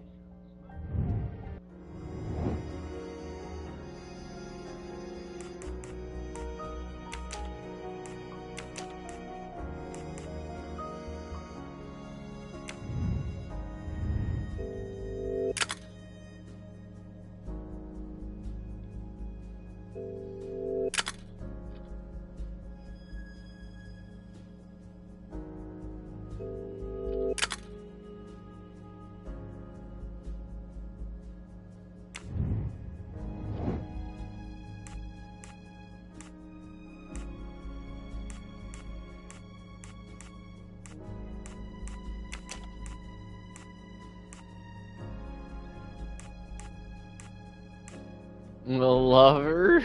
Okay. Hold on.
This is wrong, but I'm never far from the truth.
Poirot. That is not a good answer.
My little grey cells did not let me down.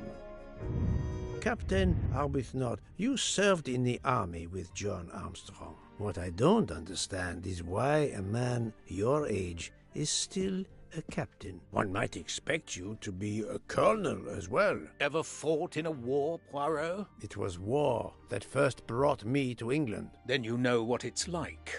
There's a shattering sound, and death, and mistakes, acting on intelligence that proved to be wrong. I sent a patrol to their death. Good men, brave men, wasted. John testified on my behalf at a court-martial. I'm not a colonel. I don't deserve to be, you bloody fool. But I'm also not in prison. John remained my best friend until... There, you have my story. Understand now? Archie, calm down, please. You're right, Mary. What you see in me, I don't understand. Oh, Archie, I see in you what John saw. Miss Debenham, I'm sorry. My turn, is it? I'm afraid so. And you have caused me quite a puzzlement. Your connection with the Armstrong family was not obvious. Then I remembered the job you currently hold.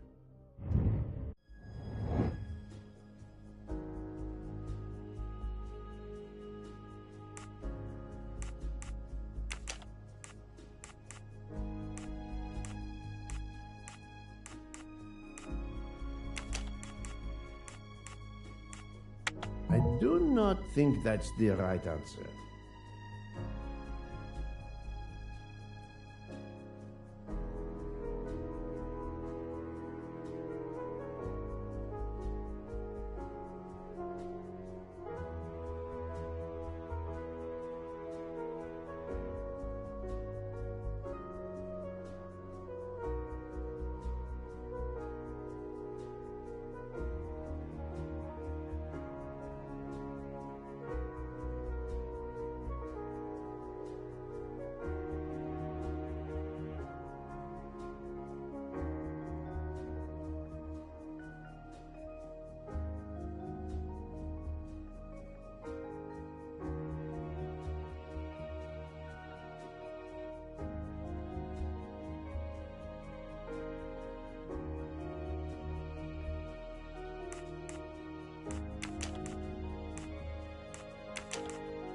This is wrong. but I'm never far from the truth.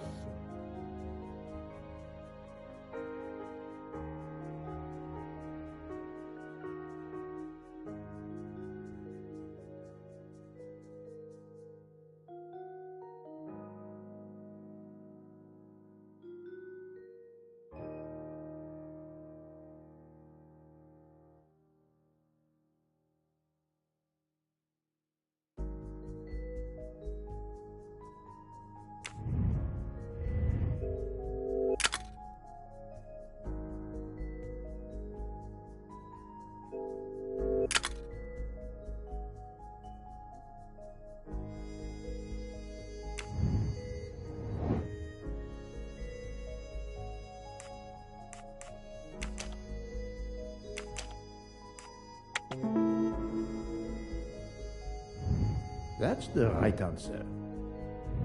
You were the teacher of... No, she was the teacher of Countess Andrény. You were the teacher of Helena Andrény, whose maiden name was Helena Goldenberg before she married Count Andrény. Yes, absolutely. Why lie to you? She was an excellent student. Captain Arbuthnot.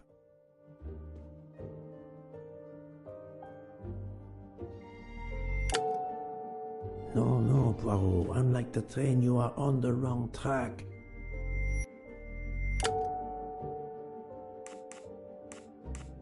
The fact that he probably killed enemies during the war does not make him a cold-blooded murderer. You had one of the strongest alibis, thanks to Mr. McQueen, but his testimony melted like a snowflake. There went your alibi. Poof! Unless you have another one. As for you, Mademoiselle Debenham,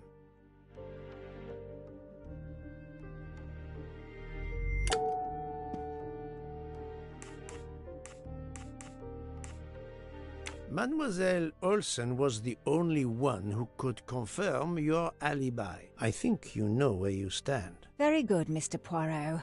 Are you satisfied? I will be, soon. Now I must turn to Sonia Armstrong's godmother, Princess Dragomirov.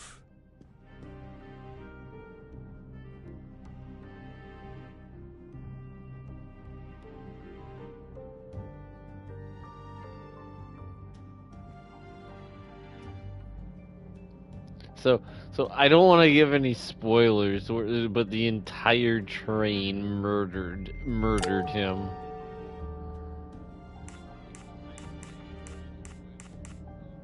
Princess Dragomirov, you weren't on my list of suspects. Murdered him, I should actually say. Sorry, not the kid, but the murder. Do you object to being addressed as princess? I deny people the opportunity. It makes a good story to tell their friends. It also guarantees a good table in the best restaurants. Princess, there is also, forgive me, your extreme physical fragility. It does not stop me when I must be strong. Indeed. Of more importance, though, is the fact that you're the only left-handed person on the train. And the single blow to ratchet from a left-handed person was very, forgive me, weak. Finally, I'm afraid I know the alibi that you shared with Fraulein Schmidt is false. You have been very thorough, sir. I hope you will permit me to say we are much alike. I am honored. Now it is time to end with Mrs. Hubbard, or should I say... Think, Poirot. That is not a good answer. I don't know if I can actually say that. If Princess Dragomirov hadn't told me about her relationship with this famous actress, I might not have made the connection. But you are a great actress, madame. Your performance as a flighty, self-involved woman was superb. I never would have guessed something entirely different. As for what ties you to the Armstrong family, it is obvious.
Think, Poirot. That is not a good answer.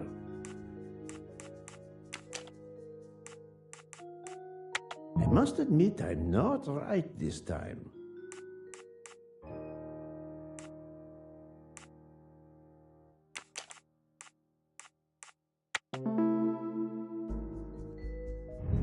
That's the right answer. Mrs. Hubbard, you are the mother of Sonia Armstrong and Mrs. Andreni.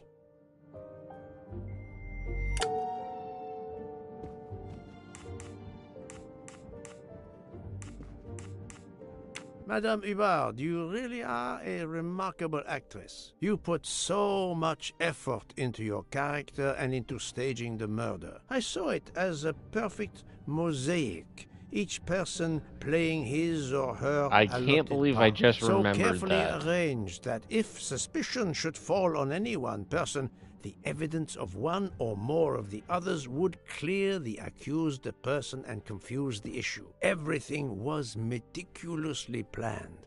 But you hadn't expected that Detective Locke and I would be on this train, and the avalanche would block it on the night of the murder. You had to improvise. But again, improvisation would be another of your skills as an actress. So you came up with the story that the latch on the door that communicated with Ratchet's compartment was hidden by the handbag. I always fancied myself in comedy parts. That slip about the sponge bag was silly. Shows you should always rehearse properly. You know all about it, Mr. Poirot. You're a very wonderful man, but even you can't quite imagine what it was like. That awful day. I was just crazy with grief. So were the servants. We decided then and there that the sentence of death that Ratchet had escaped had got to be carried out. There were 12 of us, or rather 11.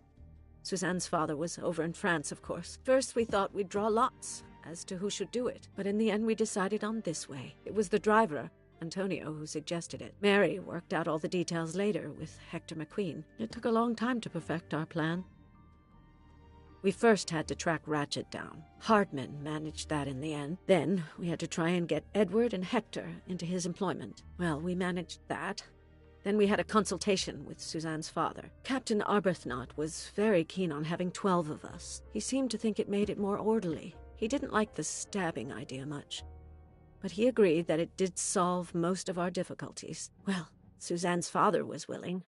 Suzanne had been his only child. We knew from Hector that Ratchet would be coming back from the east, sooner or later, by the Orient Express. With Pierre Michel actually working on that train, the chance was too good to be missed. My daughter's husband had to know, of course, and he insisted on coming on the train with her. Hector wrangled it so that Ratchet selected the right day for traveling when Michel would be on duty. And then, at the last minute, you came. For the rest of the story, you worked out everything, Mr. Poirot. You were right about all of us. What are you going to do about it? If it must all come out, can't you lay the blame upon me, and me only? I would have stabbed that man 12 times willingly. It wasn't only that he was responsible for my daughter's death, and her child's, and that of the other child who might have been alive and happy now. It was more than that. There had been other children kidnapped before Daisy, and there might be others in the future. Society had condemned him. We were only carrying out the sentence, but it's unnecessary to bring all these others into it. All these good, faithful souls. You are a director of the company, Monsieur Bouc. What do you say?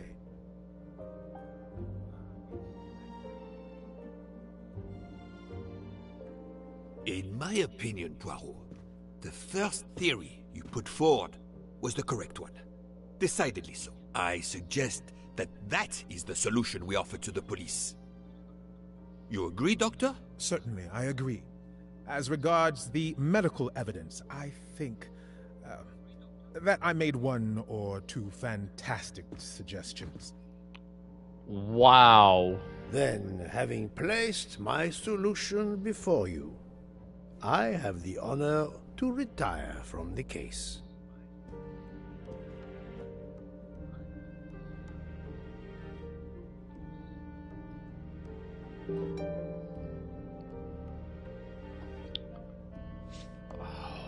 Holy crap.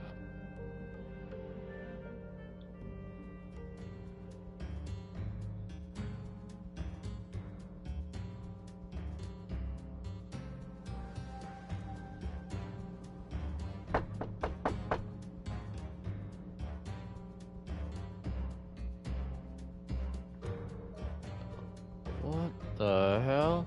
I'm sorry to wake you up in the middle of the night, Poirot, but it couldn't wait. There was a detail that bothered me in my preliminary autopsy of Ratchet's body. I went back to examine the body and I discovered a wound covered by another. The blow I hadn't seen was delivered by a thinner, sharper blade. So there were not 12, but 13 stab wounds. 12 stabs for 12 jurors.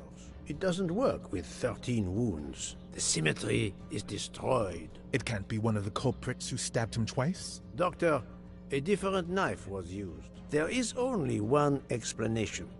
Somehow, some way, there is a 13th murderer on this train. We must tell Bouc. The case is not solved. Encore.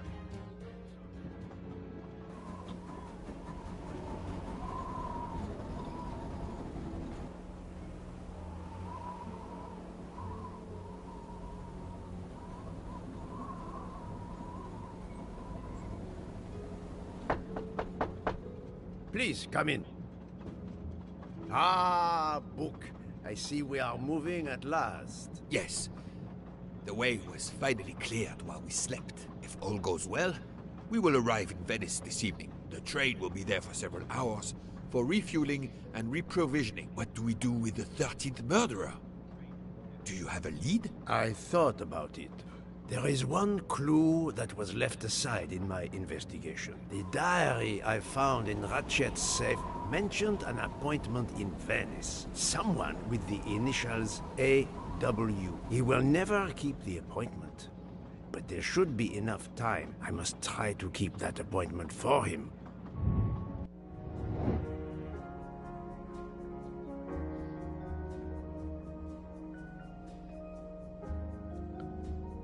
When, where, and when?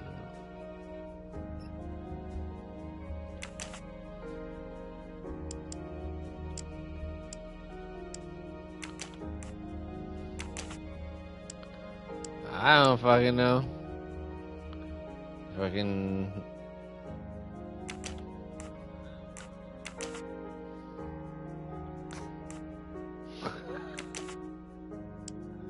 What? Day 17? This is wrong. But I'm never far from the truth. I must admit I'm not right this time. Oh, yeah? I do not think that's the right answer.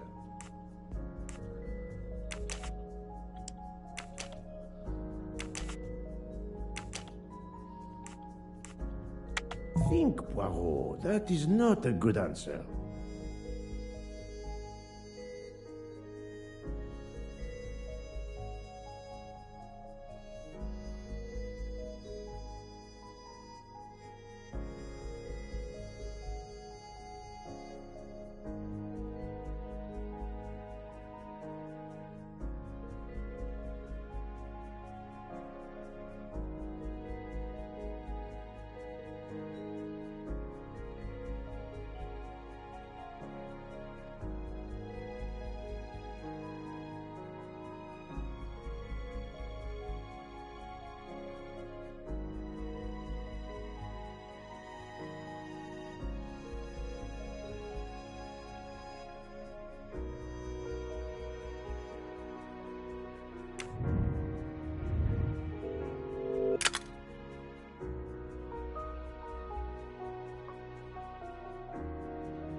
My little gray cells did not let me down.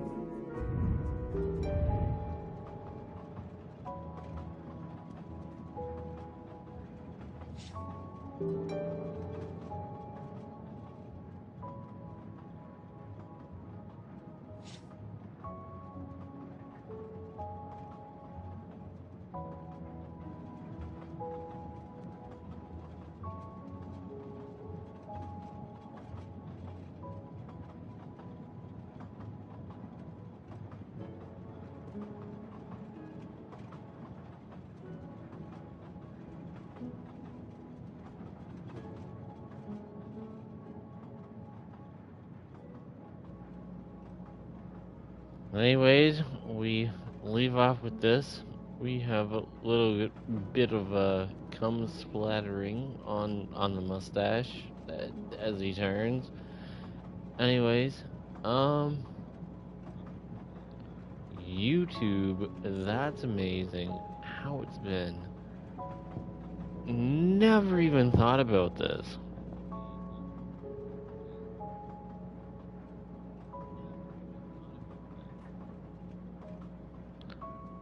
I hope you are enjoying this series. Join me again for Agatha Christie's Murder on the Orient Express. Until then, YouTube, you're amazing. Lucy, you're even better.